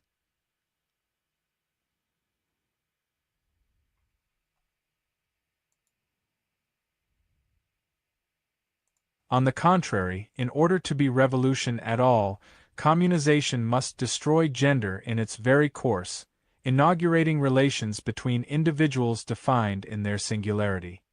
While we have a great deal of skepticism about this type of total revolution, there is much common ground here. The desire to inaugurate relations between individuals in their singularity, to abolish gender and not simply proliferate it, and to destroy gender alongside our destruction of all the rest. Our disappointment then is precisely at the point where this line of inquiry stops. Gonzalez's work in this piece amounts to an elaboration of why this would have to happen, but remains almost entirely silent on how, when or by whom. In this sense, her text has a problem which is consistent in communization theory. As with most other arguments around communization, it remains stuck as a sort of aspirational tautology. Communization destroys capital. Capital is gender.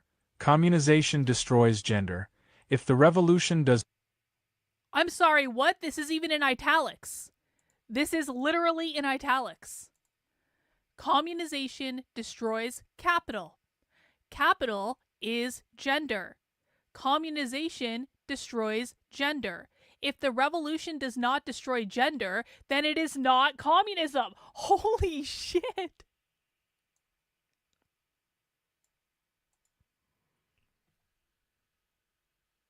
Have you ever heard communists say the quiet part out loud so beautifully? Remember, guys, this was written in a zine. That's why they're saying the quiet part out loud in this. This was written and published in a zine.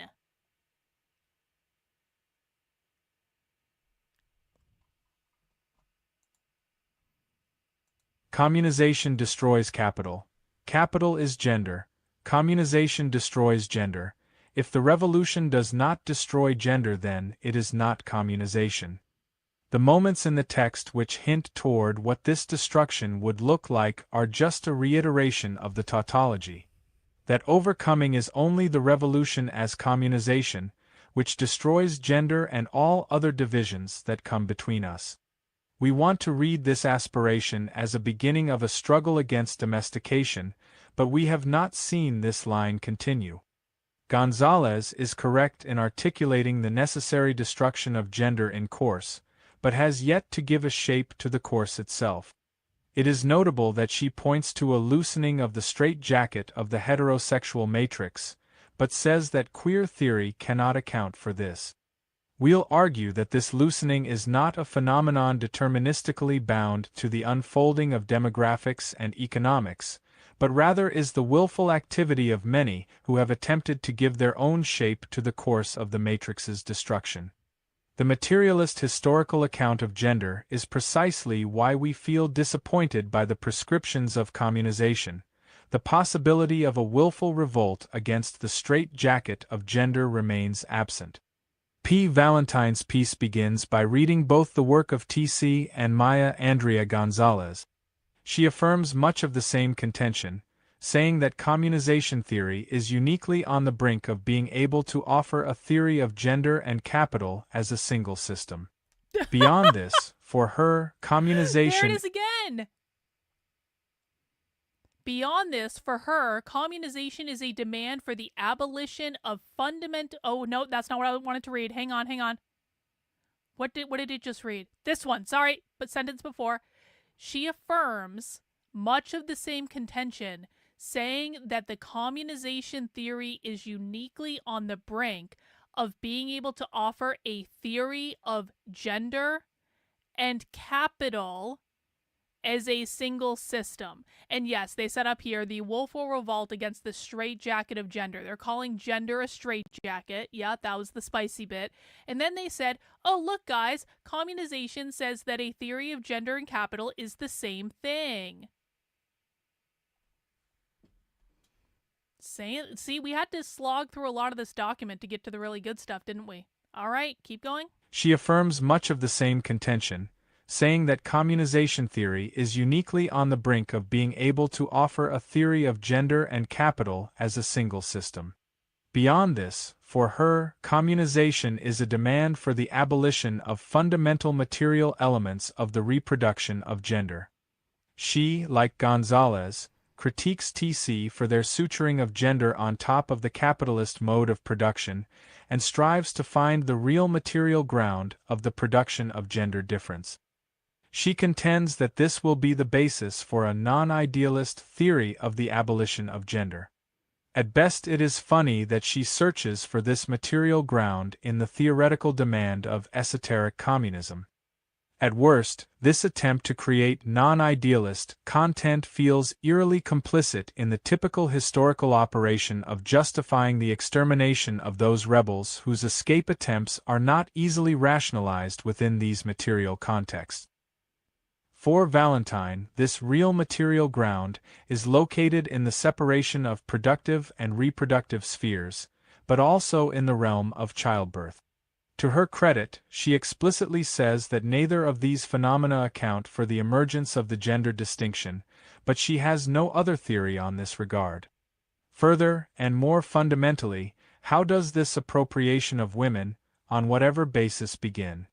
In other words, what is the origin of the gender distinction and how is it reproduced?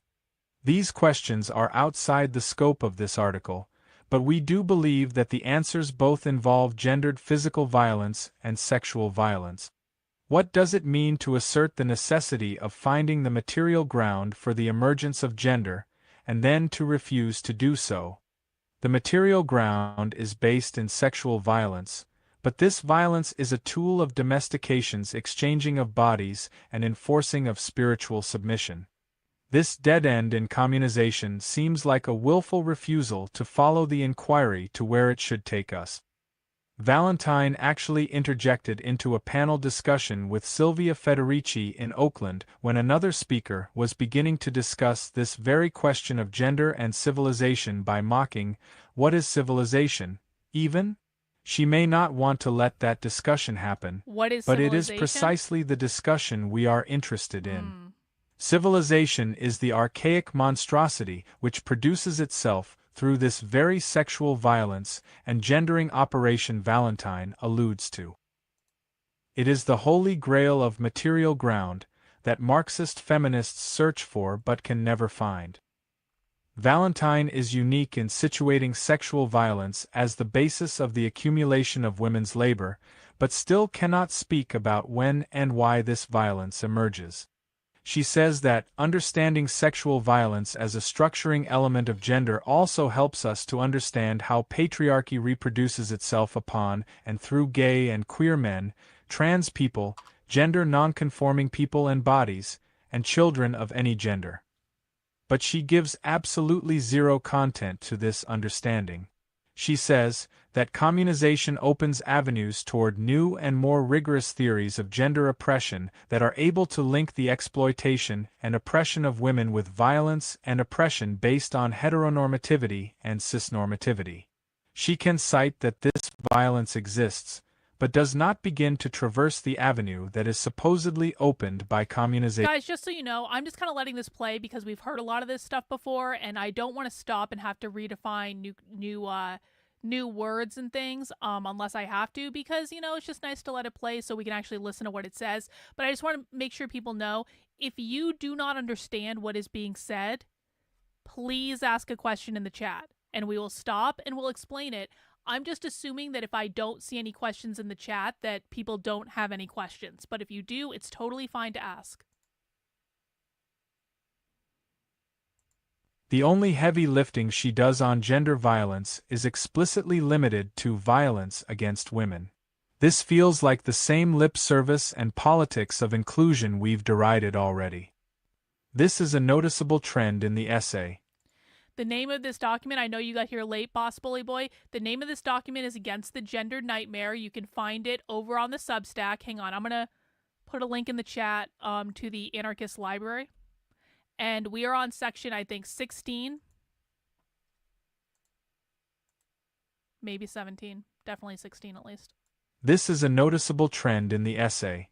Valentine identifies limits within other communizer thought and offers platitudes about how these limits must be overcome, but does little to start the process of that overcoming.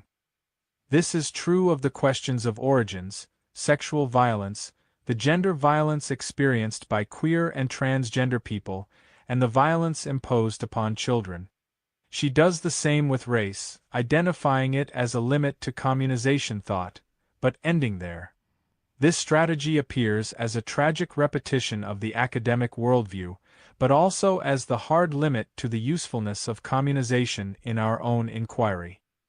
We aren't interested in academics' self-congratulatory pontification on how they should start considering our experiences.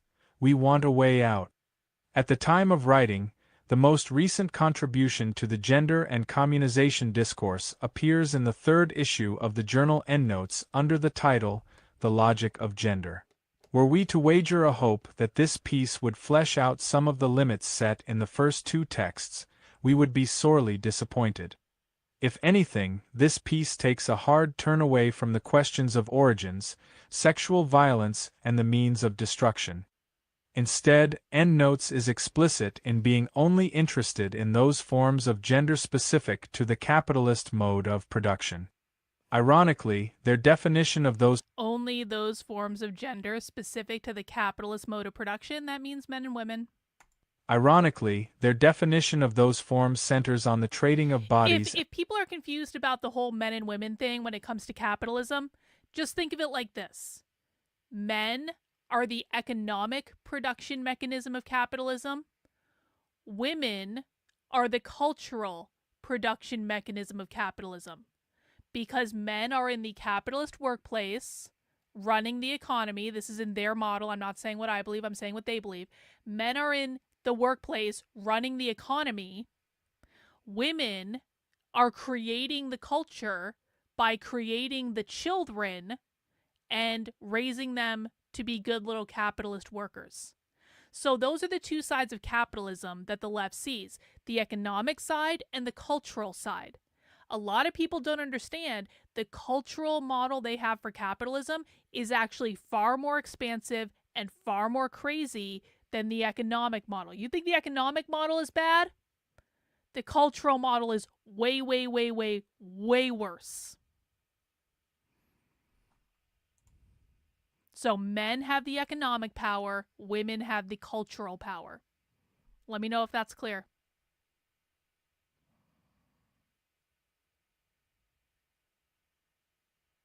Instead, EndNotes is explicit in being only interested in those forms of gender specific to the capitalist mode of production.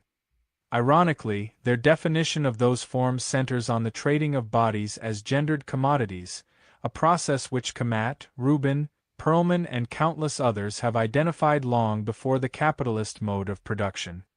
The piece limits its focus to the contemporary split between two spheres of labor central the capitalist production. Elsewhere defined as public-private, productive-reproductive, or waged-unwaged, EndNotes devote most of their intellectual labor to defining more precise, specific and sophisticated terms for these spheres. What they settle on are humorously long-winded directly market-mediated sphere and the indirectly market-mediated sphere. True to form, they go on and sketch a periodization of these spheres beginning with the primitive accumulation of the 16th and 17th centuries, jumping forward to Fordism, dwelling for a moment on the 70s and concluding with the present crisis.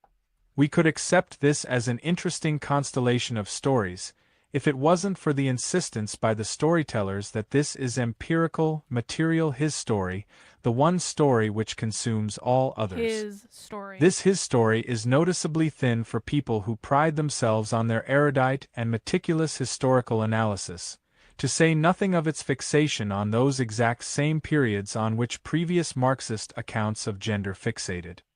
This new formulation of DMM and IMM spheres is maybe the most vulgar of all the Marxist formulations we've explored so far. And yet there is one moment of the text which we may find useful. The piece specifically denaturalizes gender and sex and says that groups of individuals are anchored into these binary spheres, spheres which are constantly changing which maintaining the universal binary structure itself. It describes the naturalization of sex and gender as moments of this anchoring, and claims that this process happens over and over again, reimposing and reproducing gender. They criticize a formulation for self-managed reproductive labor as just another dreadful reimposition of gender. We'd agree with this. So being a capitalist or operating in supporting the normative system of capitalism means that you are supporting the social reproduction of gender norms. And what they're saying is this is self-managed reproductive labor. So if you support a capitalist society, you are engaging in self-managed reproductive labor as you reproduce the gendered norms of society. They criticize a formulation for self-managed reproductive labor as just another dreadful reimposition of gender. We'd agree with this, but are interested in locating the other moments of reimposition. If we are to be generous, this process of anchoring and reimposition of gender could be understood as a euphemism for what we call domestication. Sadly, the text explores this no further. In keeping to the motifs of communization theory, the author will allude to more limits that they do not actually explore.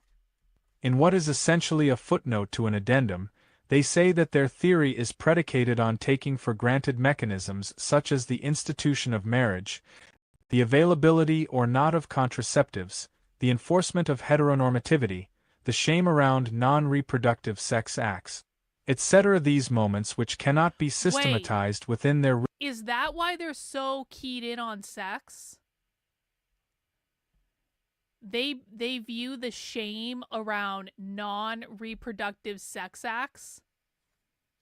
Is that why they're so obsessed with sex? Because they want to normalize non-reproductive sex acts?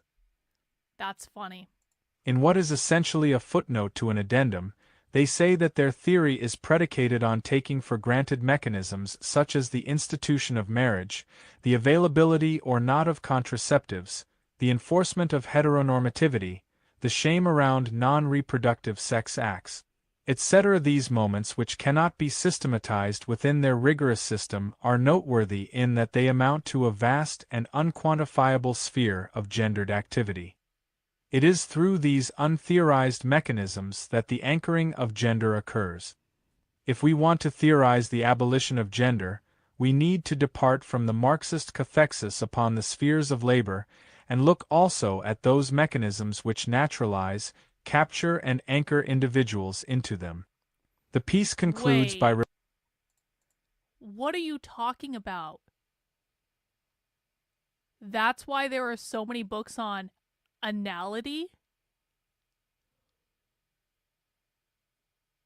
Are you telling me, Mizakan, are you telling me that these people have written multiple books about the virtues of anal sex because anal sex is a non-reproductive sex act? Is that the information that you are conveying to me right now? I didn't know there was one book written about anality, let alone multiple books written about it from a leftist perspective. Yes, that is exactly what Mizakan said.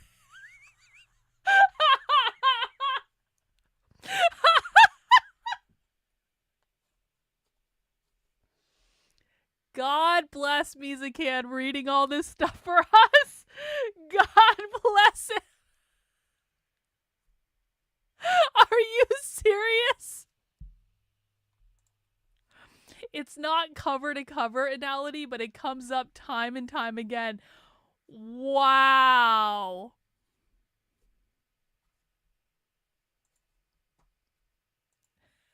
Yeah, you learn something new every day. The rabbit hole goes deeper. Oh no! Something's going deeper. Oh, good. Mizakan will post some tonight, so make sure you're following him on Twitter. I will retweet him. Yeah, the communization of the anus. Yeah. All right. All right. The piece concludes by repeating another motif of communization theory, an assertion that this or that movement of history now makes it possible for us to recognize this or that aspect of identity as an external constraint. Specifically, they say that the process of denaturalization creates the possibility of gender appearing as an external constraint. This is not to say that the constraint of gender is less powerful than before, but that it can now be seen as a constraint, that is, as something outside oneself that it is possible to abolish. This assertion inadvertently serves the naturalization process through the unfounded implication that gender has not been seen as an external constraint up until this point. Gender is of course something outside of ourselves which imprisons us, but this has been realized from its most primal origin. This realization has been the continuous source of the revolt which tends toward its decomposition. The faggot heretics, witches, and gay rioters show us that domesticated gender has always been experienced as an external constraint. This is exactly why it must be constantly renaturalized and reimposed. The endnotes piece ends in the same way as the others, in asserting the need for a communization theory that can explain how gender will be abolished, without even beginning to conceive of how that abolition will occur. In this way, communization can only be experienced as having a tragically messianic character, as something we must wait for and never something in which we participate. It is a scientific study, constrained like all other theories which stake a claim to certainty and truth. If it has an application outside of this purely academic framework, it remains to be shown. The assertion is merely rhetorical if gender is only understood in its capitalist permutations. If the assertion is to have any content, we must understand the gendered world that capital inherited as well as the contemporary operations which cannot be explained by Marxist formulations. 17. The preceding fragments point to what we should now state clearly. Domestication did not happen to us 10,000 years ago, nor in the 16th and 17th century, and certainly not in the rise of Fordism. Domestication is constantly happening. Okay, remember, domestication means capitalism, so they're basically saying people are constantly being colonized by these capitalist ideas. They were colonized way back in ancient Sumeria. They were colonized in the 16th and 17th century. They were colonized in the Industrial Revolution under Fordism. And you yourself, person reading this document right now, you yourself are being colonized today. Colonization, the imposition of capitalism, is a constant, perpetual process. There is no singular origin to gender as domestication.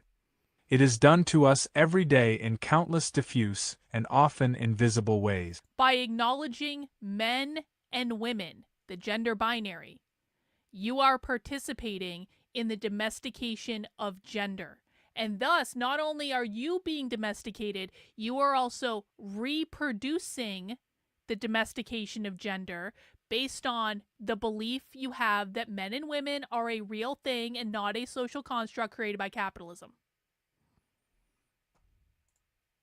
It is done to us every day in countless diffuse and often invisible ways. It is a rhythm that is imposed upon our lives, escape and capture, decomposition and recomposition. If gender domestication is active in all the origin stories, but also in every moment of the present, then we need a tool to explain how this happens and what mechanisms enforce this rhythm. The method of storytelling is one such tool, enchanting us with occurrences not bound in any particular temporality.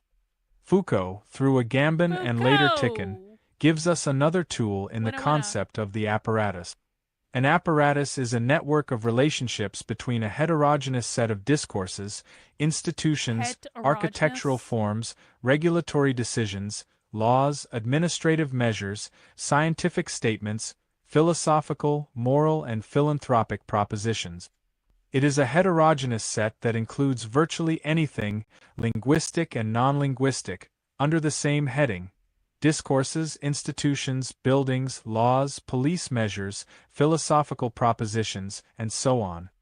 The apparatus itself is the network that is established between these elements. Apparatuses are the pure enforcement of governance and the formation of subjectivities. They include anything useful in governing, controlling, and orienting human behavior. In this sense, the system of gender can be understood as a network between all these mechanisms which produce gendered subjects in order to control and orient our very being.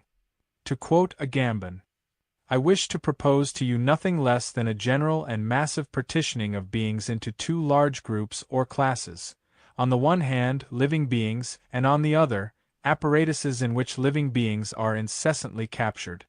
On one side, then, to return to the terminology of the theologians, lies the ontology of creatures, and on the other side, the oikonomia of apparatuses that seek to govern and guide them toward the good." Further expanding the already large class of Foucauldian apparatuses, I shall call an apparatus literally anything that has in some way the capacity to capture, orient, determine, intercept, model, control, or secure the gestures, behaviors, opinions, or discourses of living beings. Not only, therefore, prisons, madhouses, the panopticon, schools, confession, factories, disciplines, juridical measures, and so forth, but also the pen, writing, literature, philosophy, agriculture, cigarettes, navigation, computers, cellular telephones, and, why not, language itself.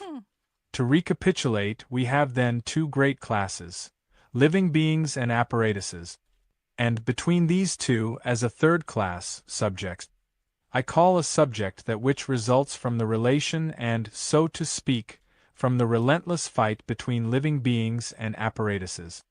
Naturally, the substances and the subjects, as in ancient metaphysics, seem to overlap, but not completely.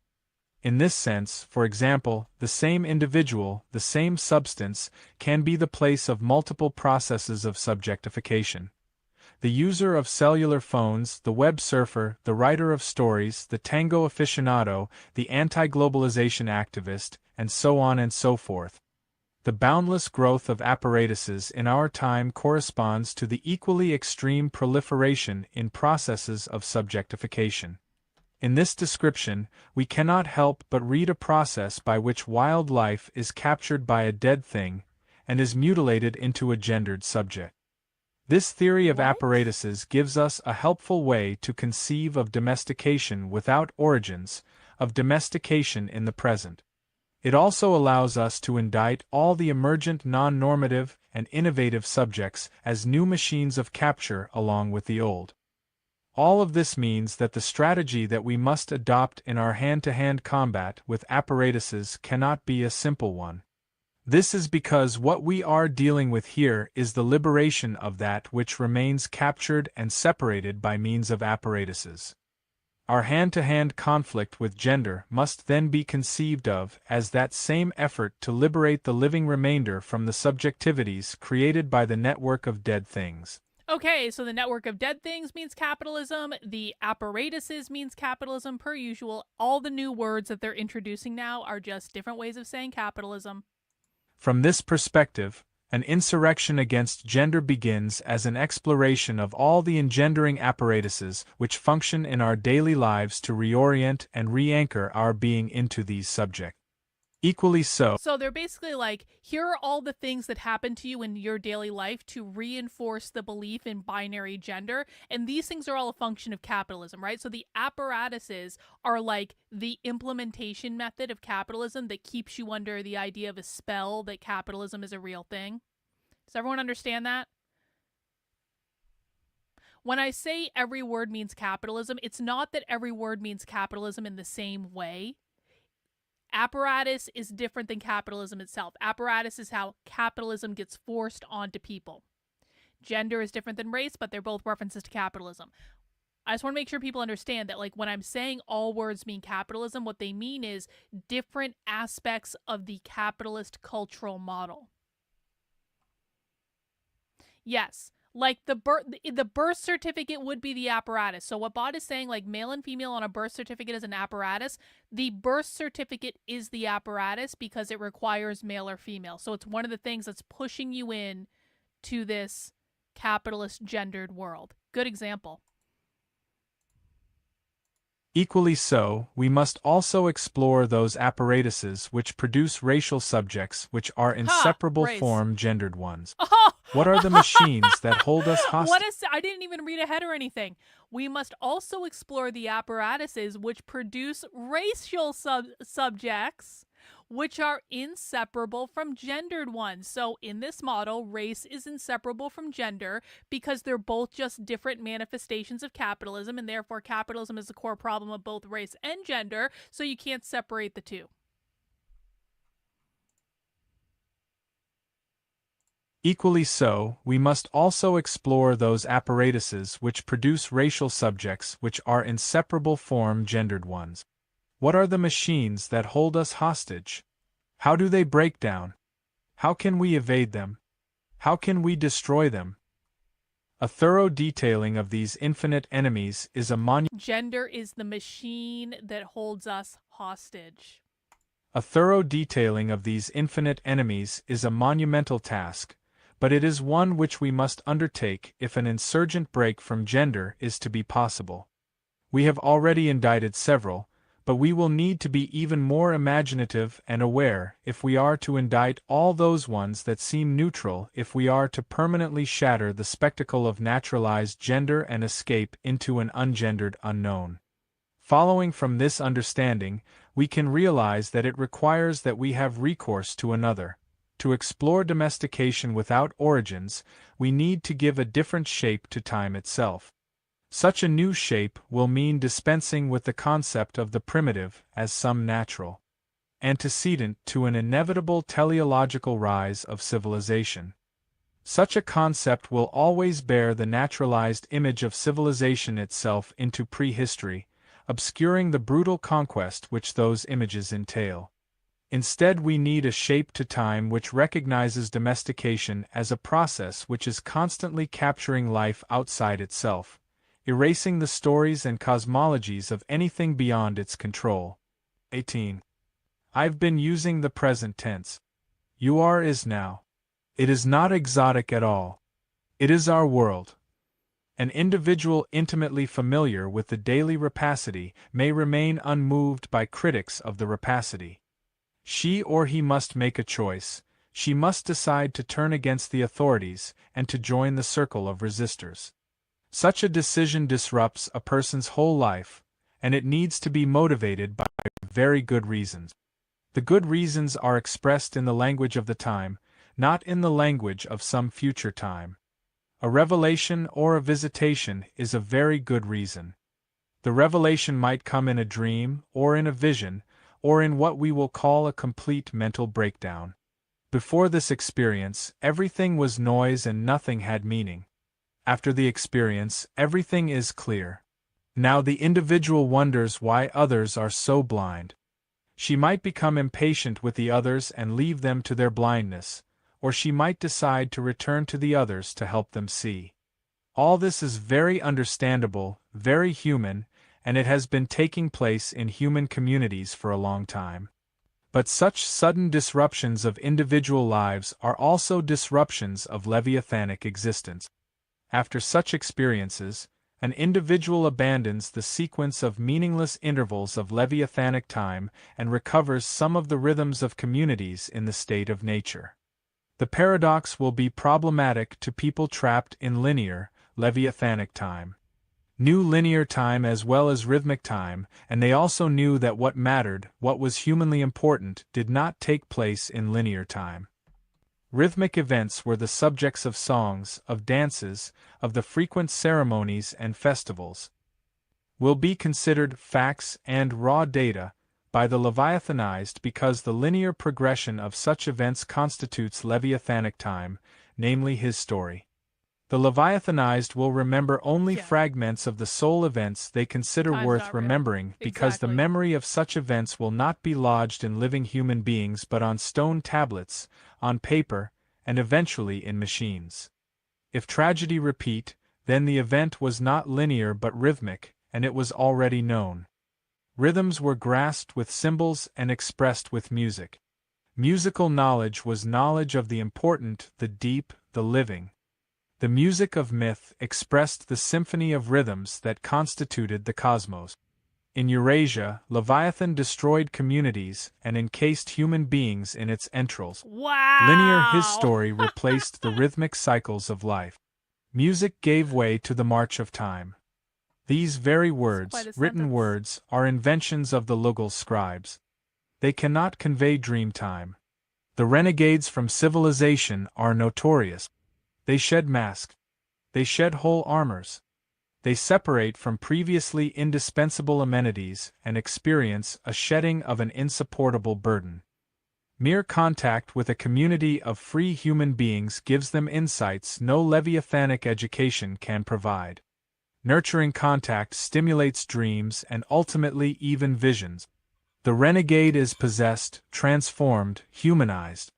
Psyche manipulators aware of civilization's discontents will try to induce such transformations within Leviathan's entrails, but their most vaunted successes will be miserable failures. Civilization does not nurture humanity. The invasion is a silencing of music, a flattening of rhythm. It is a linearization of time, a destruction of the myths and ways that will later be called culture, a war against communities that nurture freedom, vision, and life. The resistance persists from generation to generation in the face of plagues, poisons, and explosives. The story of that resistance has been repeatedly and powerfully told. It is a story that does not show Leviathan to be as natural to human beings as hives are to bees. It is a story that shows Leviathan to be an aberration which cannot be imposed, by wile or by force, on human beings who retain the slightest link with community, even a link as tenuous as the remembrance of a dream time. It is a good time for people to let go of its sanity, its masks and armors, and go mad, for they are already being ejected from its pretty polis. In ancient Anatolia people danced on the earth-covered ruins of the Hittite Leviathan and built their lodges with stones which contained the records of the vanished empire's great deeds. The cycle has come round again. America is where Anatolia was. It is a place where human beings, just to stay alive, have to jump, to dance, and by dancing revive the rhythms, recover cyclical time. Anarchic and pantheistic dancers no longer sense the artifice and it's his story as all but as merely one cycle, one long night, a stormy night that left Earth wounded, but a night that ends as all nights end, when the sun rises. 19. We must pause here and ask a question which is implicit in all the ideological understandings of gender. Has there been or will there be a world without gender? Oh! The nihilist task is to say no. As a consequence of a rhythmic shape to time, we cannot rely on any answers which would assert with any certainty that a world without gender ever existed. As a further consequence, we cannot put faith in any utopian vision of a world without gender to come. Interesting. Whatever is said by the soothsayers of feminism and queer theory, utopia does not approach. We've explored countless visions of how such a utopia might emerge, but each feels as unlikely as the last. The eco-feminist matriarchy never existed. Okay, so to be really clear, what they're saying is, they're saying that because they are nihilists, they do not foresee a world in which gender is ever abolished. And they're not saying that because they don't want to abolish gender. They do want to abolish gender. But what they're saying is, we just think it's going to be near impossible to do, and we don't think that's a realistic outcome.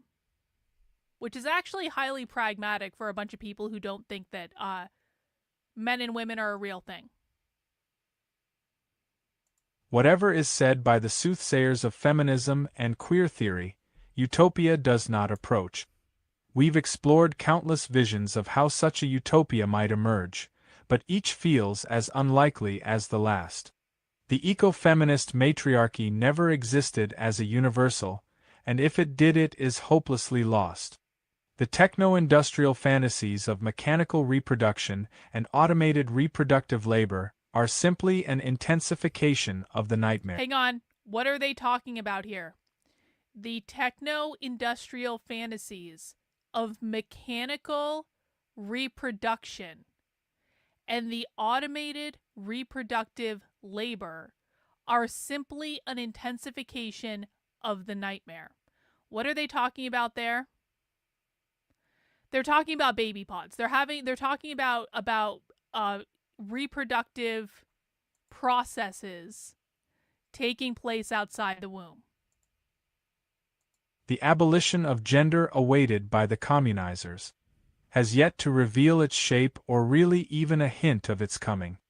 The democratic diffusion of gender in queer subculture amounts to an ever more insidious and diffuse recomposition of gender. Against His Story, Against Leviathan, can be read as a biographical account of the failures of those who resist the Leviathan. After all, the decomposing or abandoned segments of the monster can always be reconfigured and reanimated. Individuals and communities of resistors will die, but the components and apparatuses of the machine can always be revived to recapture life anew. Living beings are inferior in this respect.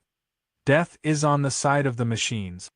The stories of those who've escaped are often lost to us, and we ourselves are often so mutilated by the machine that we may not be able to hear anyway.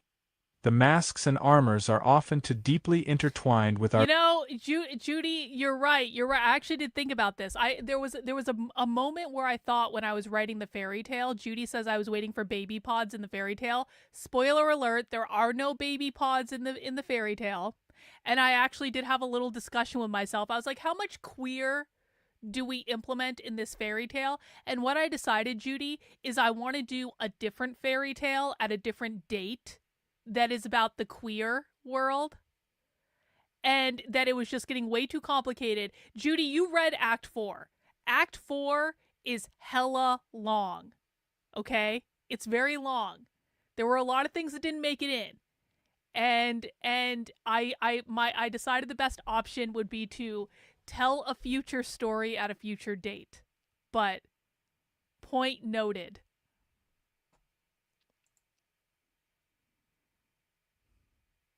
Death is on the side of the machines. The stories of those who've escaped are often lost to us, and we ourselves are often so mutilated by the machine that we may not be able to hear anyway. The masks and armors are often too deeply intertwined with our being to tear off, and when we can, we are left wounded. This has tragic consequences for those who at last succeed in disencumbering themselves of the heavy carcass. They cannot return to the old communities, for these have been destroyed by generations of plundering, kidnapping, and murdering civilizations. People cannot resume, they have to start over again. We should not assume that the ways, what we will call culture, nurtured and cultivated over thousands of generations, can be regenerated overnight. The messianic stories have lost much of their power. It is hard to imagine that any collapse or revolution of divine intervention could truly burn this archaic constraint out of us. All the sweat and labor expended hourly in the beast's entrails presupposes the beast's perpetual existence. The notion of a progress that culminates in a final collapse is Christian but not Leviathanic. The notion is of a piece with Christianity's commitment to the absurd, I'm not touching and is that. not altogether I'm not touching absurd this. if life is considered a vale of tears. But for Leviathan such a notion is contradictory, and Leviathan is an eminently logical entity. Leviathanic existence, a vale of tears to Christians and outsiders, is to Leviathan a paved highway, and progress along this highway cannot lead to an apocalypse but only to more progress. Leviathanic self-consciousness expresses itself in the currents of thought known as Enlightenment, Illuminism, Masonry, Marxism, plus a few others. These currents supply the all-swallowing beast with a language suitable to its last days. Yet remarkably, we never see in against his story an argument to accede to our capture and constraint. Rather, we see a celebration of all the moments of resistance which start in the lives of the resistors themselves. To give up on hope for a world without gender is not to accept defeat. Rather, it unchains us from the old traps of politics and ideology and allows us to begin again, shifting the scope from all of his story to our own lives. It allows us to begin again from ourselves, our bodies and our spirit. If there was no pre-existing and definite world without gender, then we cannot conceive of our struggle as being for a return to some pre-gendered whole. Rather, we must conceive of our escape as the flight of domesticated beings into the wild. Not primitive or prelapsarian beings, we must become feral beings. We can understand queerness similarly. We aren't naive enough to project a positive or essential queerness into the unknown before civilization. Instead, we conceive of our queerness negatively, as escape, refusal and failure of gender. What we pursue then, is a feral queerness which bucks against all the apparatuses of constraint and subjection, a feral queer which appears as out of time, irrational, inappropriate and wild. We won't find this in anthropology, history, economics or psychoanalysis. Instead, we'll employ magic, heresy, myth and exegesis.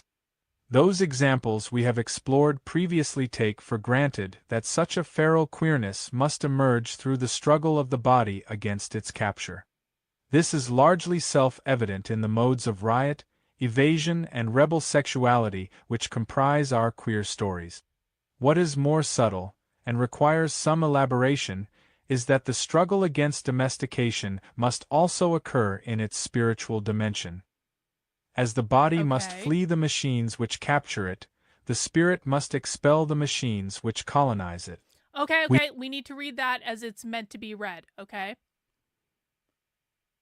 What is more subtle and requires some elaboration is that the struggle against capitalism, because domestication means capitalism, must also occur in the spiritual dimension. As the body must flee the machines, the capitalist machines, which capture it, the spirit must expel the machines, the capitalist machines, that colonize it. This is what we were talking about earlier with self-imposed colonization, because colonization means inserting capitalism into a thing. Listen to this next line. We must do violence with ourselves. We must do violence with ourselves to decolonize our spirit, decolonize our soul from the self-imposed capitalist oppression or domestication or Leviathan or whatever other word they're using at the time. We must do violence with ourselves. To embark on this lifelong endeavor, we'll have to chart a course against the multiplicity of apparatuses which compose this gendered prison. Freddie Perlman will speak of this task as the fire which burns against the darkness. A fire which can burn off the mask, burn out the armor and burn Leviathan to the ground. The last communities do a ghost dance, and the ghosts of the last communities will continue to dance within the entrails of the artificial beast. The council fires of the never-defeated communities are not extinguished by the genocidal invaders, just as the light of Ahura Mazda was not extinguished by rulers who claimed it shone on them. The fire is eclipsed by something dark, but it continues to burn, and its flames shoot out where they are least expected. This fire is largely ineffable, and attempts to enshrine it in words often amount to yet another apparatus of capture. We cannot scientifically articulate this fire, as it has to be found in each individual if they are to participate in any personal or collective desertion of the beast. The fire which burns against gender is precisely that inexpressible moment of queerness which lashes out against any capture in language. We cannot comprehend the fire, but we can try to illustrate its contours. We must reclaim the mystery, passion, intensity and depth of feeling which has been alienated from us and enshrined in religion. We must pursue the spiritual ecstasy which religion cohered in order to abolish. We must pursue the unity and joy which gender has always precluded and imitated. More specifically, we must refuse the binary which relegates these pursuits to some spiritual realm separate from our corporeality. Revolt must take form and content which do not deny and separate the body and spirit. As the fire burns out the mechanistic parts of the self, it must also burn the tethers which maintain our capture. We'll briefly return to Feral Fawn to quote, "The revolutionary project must certainly include the end of religion, but not in the form of a simplistic acceptance of mechanistic materialism." I'm sorry, what? The revolutionary project must certainly include the end of religion. Okay, that's pretty on the nose. But not in the form of a simplistic acceptance of mechanistic materialism. Okay, what does it say? The revolutionary project must certainly include the end of religion, They're quoting but someone not in the else. form of a simplistic acceptance of mechanistic materialism. Rather, we must seek to awaken our senses to the fullness of life, that is the material world. We must oppose both religion and mechanistic materialism with a vibrant, passionate, living materialism. We must storm the citadel of religion and reclaim the freedom, the creativity, the passion and the wonder that religion has stolen from our earth and our lives. Interesting. In order to do this, we will have to understand what needs and desires religion speaks to and how it fails to fulfill them. I have attempted to express some of my own explorations so that we can carry on the project of creating ourselves as free, wild beings. The project of transforming the world into a realm of sensual joy and pleasure by destroying the civilization that has stolen the fullness of life from us. A feral queerness may appear as a wildness, as an effort to embody the chaos of the world, while refusing the ordering that is always imposed upon that chaos. It might appear as an orgiastic dance against constraint, or a frenzied tearing off of the masks and armors. It may appear as the rediscovery of all the potentials, sexual, animistic, relational, magical, which have been stunted by domestication. It will seem emotional, cathartic, irrational, but healing. But it may also appear more quietly as a withdrawal. Sometimes it is easier to discreetly flee the beast. People are constantly plotting escapes, and they often succeed. The stories of renegades, maroons, vagabonds and defectors illustrate another form of Leviathan's decomposition. Rather than proclaiming some new gendered identity, a feral queerness might not be visible at all. It may hide, flee, and make a home for itself in the shrouds of mystery outside Leviathan's purview. In a world which calls us to self-identify, we must make a home in anonymity. Any possible escape from gendered constraint will likely involve both the explosive and clandestine tactics, but also methods which make these forms indistinguishable. When I don the black mask, I participate in the unfolding of a riot, but also withdraw from the apparatuses which would locate and identify me in this or that gender.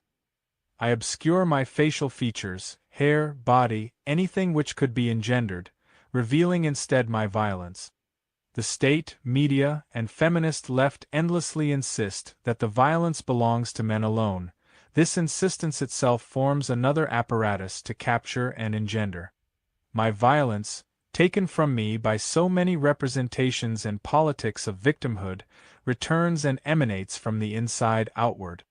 The black mask forms the fabric which stitches together the refusals of internal submission and external representation. Above all else, the following attacks destroy the barriers and separations within and without. I become a microcosm of the chaos around me, suspending the regulatory practices of identity. A feral queerness must extend this effect to the whole of life. Whatever its form, it must take aim at life itself. To quote Freddie one last time, I'm impatient to end the story of the artificial beast with human entrails. In a different work I will tell some of the details of the resistance to Americanization on the part of some of the world's last communities. I cannot tell all, either there or here, because the struggle against his story, against Leviathan, is synonymous with life. It is part of the biosphere's self-defense against the monster rending her asunder. And the struggle is by no means over. It goes on as long as the beast is animated by living beings. To cultivate the fire means to be able to start from oneself and strike out alone. Undeniably, a spreading of the wildfire would require the interweaving of one's personal rebellion with others, but the fire cannot be imposed from the outside. It requires an overcoming of the fear of autonomy, a dependence imposed by domestication. One must oppose their life to the leviathanic organization of a society which is death appearing as life. Refusal, evasion, attack, all of it flows from that internal fire, or it does not flow at all. We must burn gender out of ourselves before we can help cultivate the fire in others. Again. In the first issue of this journal, we discussed the concept of jouissance, the supersession of pleasure and pain, of duality. Jouissance? It is in this break with duality that we can also break with binary gender. There are several examples we can look to of individuals and small groups fleeing or rebelling against the constraints of gender. In this context, we can read the Self-Organization for Survival by Street Queens of Street Transvestite Action Revolutionaries as an attempt to withdraw from the subjectivizing apparatus of sexual labor, as well as an attempt to cultivate a queer and rebel spirituality. Within prison society, we can see a wide range of stories of queer and gender-variant. In this context, we can read from the Self-Organization for Survival by Street Queens of Street Transvestite Action Revolutionaries, or as an attempt to withdraw from the subjectivizing apparatus of sexual labor, that means having kids, as well as an attempt to cultivate a queer and rebel spirituality, so queering the church. Within prison society, we can see a wide range of stories of queer and gender-variant people revolting against the constraints of gender imposed on their bodies. Men Against Sexism waged an armed struggle against the machinery of rape culture, while the present struggle of gender anarchy in the California prison system illustrates a clear example of a transgender anarchists waging a spiritual and bodily struggle against civilization from within the hellish intersection of so many apparatuses of gendering and control. In her text, Aspects of Insurrectionary Anarchy, Amazon of Gender Anarchy writes, "The absence of..." They're spelling anarchy weird. For people who might just be listening, they're spelling anarchy A-N-A-R-C-H-Y. KY. I don't know why they have that weird spelling of anarchy. The absence of spiritual awareness in one's life contributes to fear of consequences. Worse, it leaves a vacuum in the person that gets filled with the debris of the world, clogging them up, stunting their insight. The debris of material possessions, selfishness, uncaring, ignorance, Thanks, Bob. greed, envy, egotism, fear. It is a tragedy because people so afflicted cannot open up to the world around them and draw from it beneficially when their sensibilities are so shut down and distracted, cannot live full lives but live lesser, half lives. We believe in the spirit. It is an aspect of our insurrection. Being separated from nature separates us from spiritual awareness and impedes our balance, the totality of our inner self, which is needed to understand and relate to the external world around us. Nature and people, the animals, the plant life, the weather and seasons, the suns, planets, moons. In this there is a direct relationship between anarchist insurrection, which fights for autonomy and the earth, and spirituality. Another inspiring example of a revolt against gender from within prison's walls is the communiqué released by Olga Economidou, imprisoned member of the conspiracy cells of fire in Greece. Olga refused the capture of her body through the apparatus of full-body search. In this moment I am writing these few lines from inside isolation. 30 days of solitary confinement is the price I pay for my refusal to sell out my dignity and obey the humiliation of a full-body search, which would last 5 minutes. I remain unrepentant in my decision. I won't give away even a second of compromise to prison guards.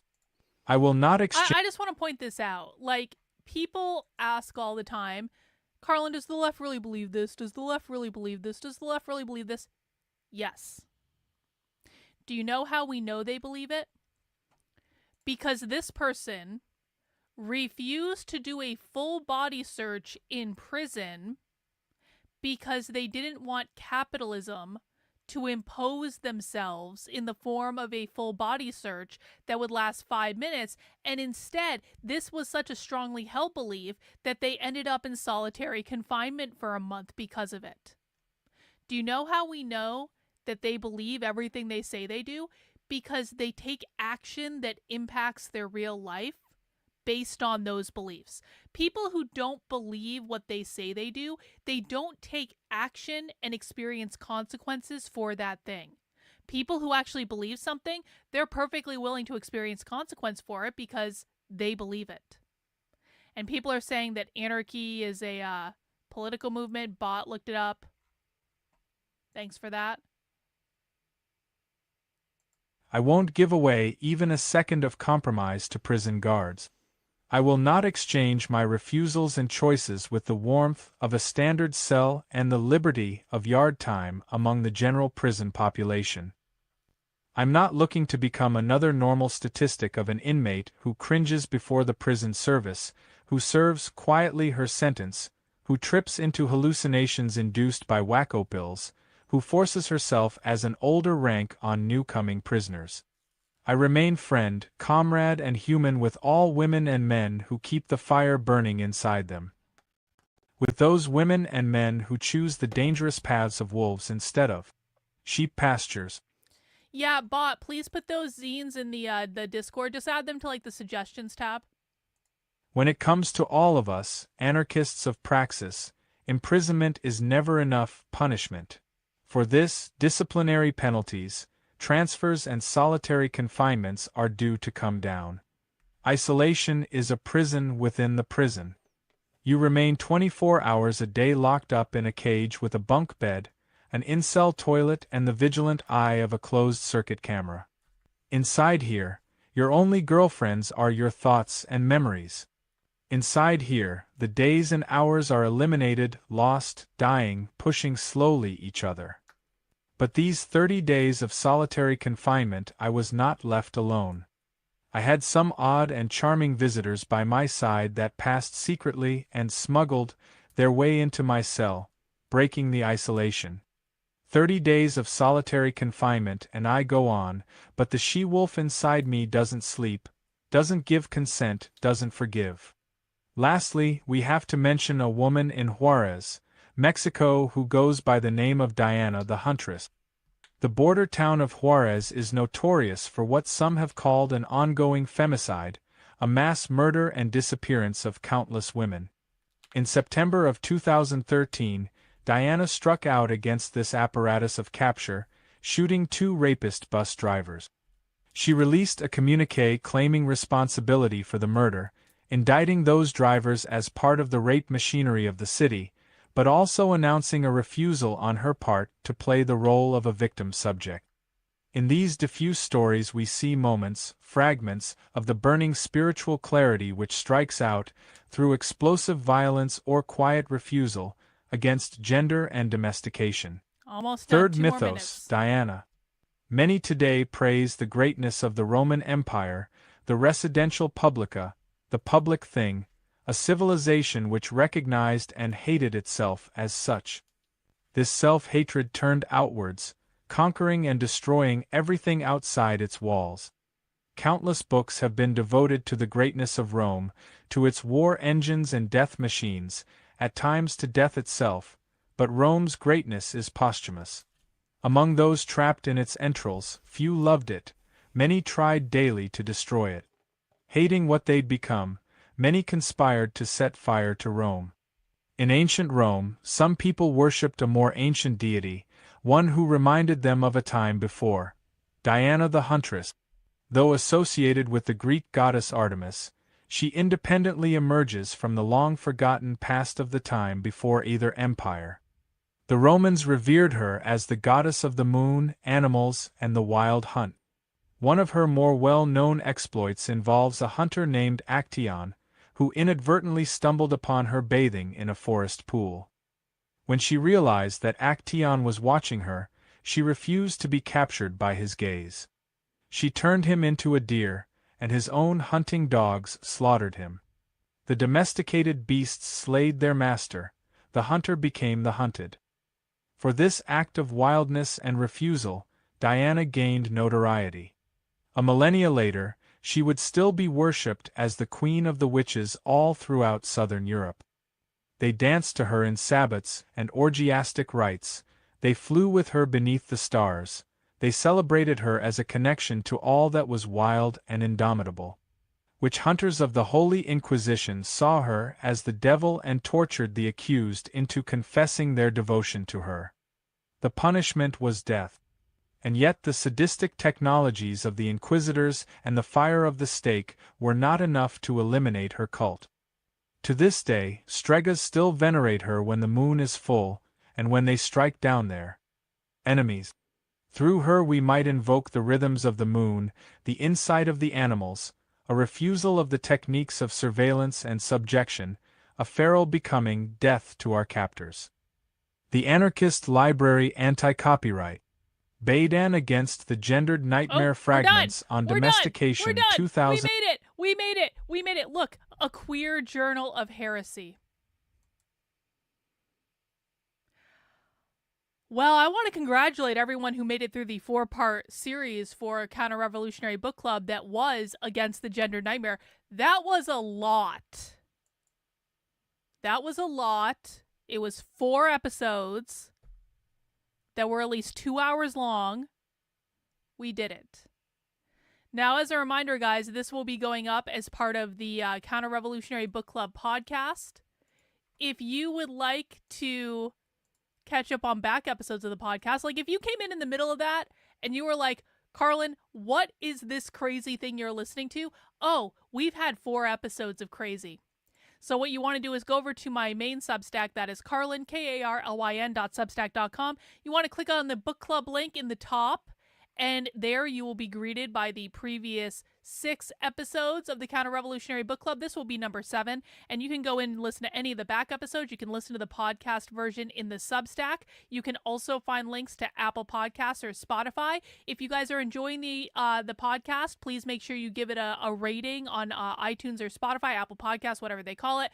5 stars, of course. This is the only podcast that I know of that's going deep inside the craziest, most dystopian documents that are coming out of the far left that are inspiring today's leftist activists. We are learning about them so we can actually, understand them, unlike conservatives who don't know about any of this stuff. And next up, if you go into the dystopian documents queer and gender activists are reading, next up, if people want to read ahead, we are doing a doozy.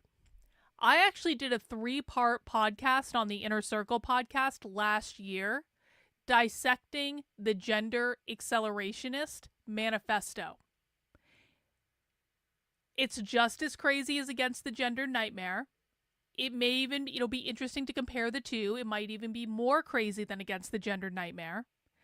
And that is what we will be starting on the next episode of the Counter-Revolutionary Book Club. It may take 2 episodes to get through that one. It is a little bit of a longer document, so we'll have to see how it goes. But guys, if you appreciate the work I do, please feel free to sign up for a membership on the Substack. That is $8 a month, $80 a year. I am completely 100% grassroots funded by you guys. You get access to my supporter Discord. You get access to a private Zoom call with me. You get a 10% off discount in the Unwoke Art merchandise store perpetually. And you keep me streaming and doing stuff like this. And of course, if you want to check out all of the draft chapters of my latest and what I think will probably be one of the greatest things I ever write, my latest and greatest book called The Communist Manifesto, A Revolutionary Fairy Tale, head over to the Red Menace Collective. This is separate from my main Substack. It is a completely separate product, redmenacecollective.substack.com, and you can sign up there and read the book and tell me how great it is, because I know it's great and you guys are going to love it. And if you don't like it, keep it to yourself, because I really, really, really think it's good and I'm very excited about it. And I would love to learn what you guys think now that the full 5 acts are on. I know it's a lot of reading. Some of you have catching up to do, but let me know what you think.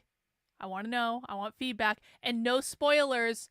Don't give it away for people who haven't read it yet. Okay? So that's all we have for tonight, guys. I will be back tomorrow for happy hour, and we'll have some fun. Take care. We'll see you soon. Bye.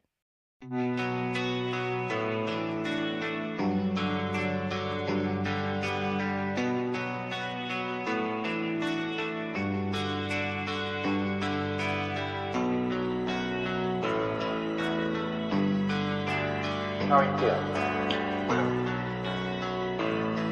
How long have you been here? 3 months, May 17th. And what brought you? That's difficult to answer.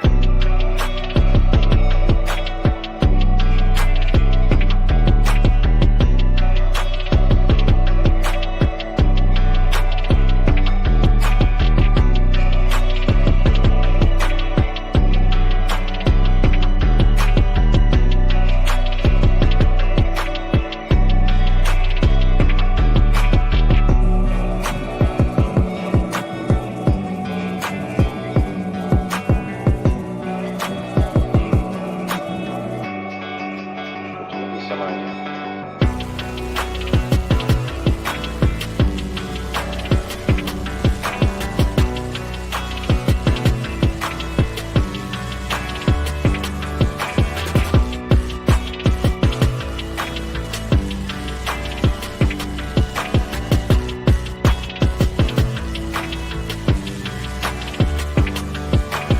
I am not completely like other people.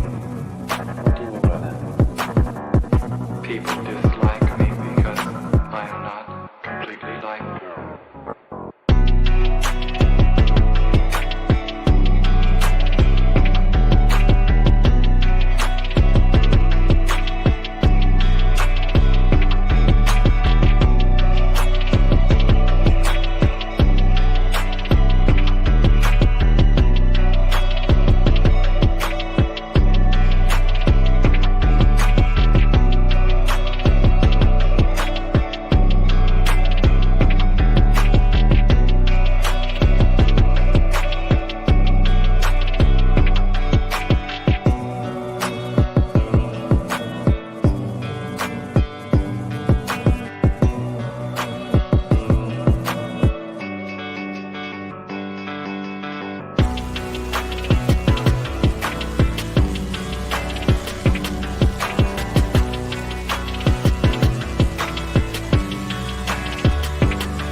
not clear.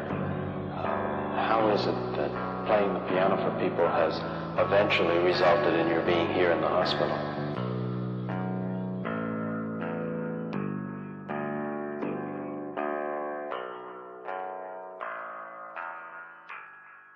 That's difficult to answer.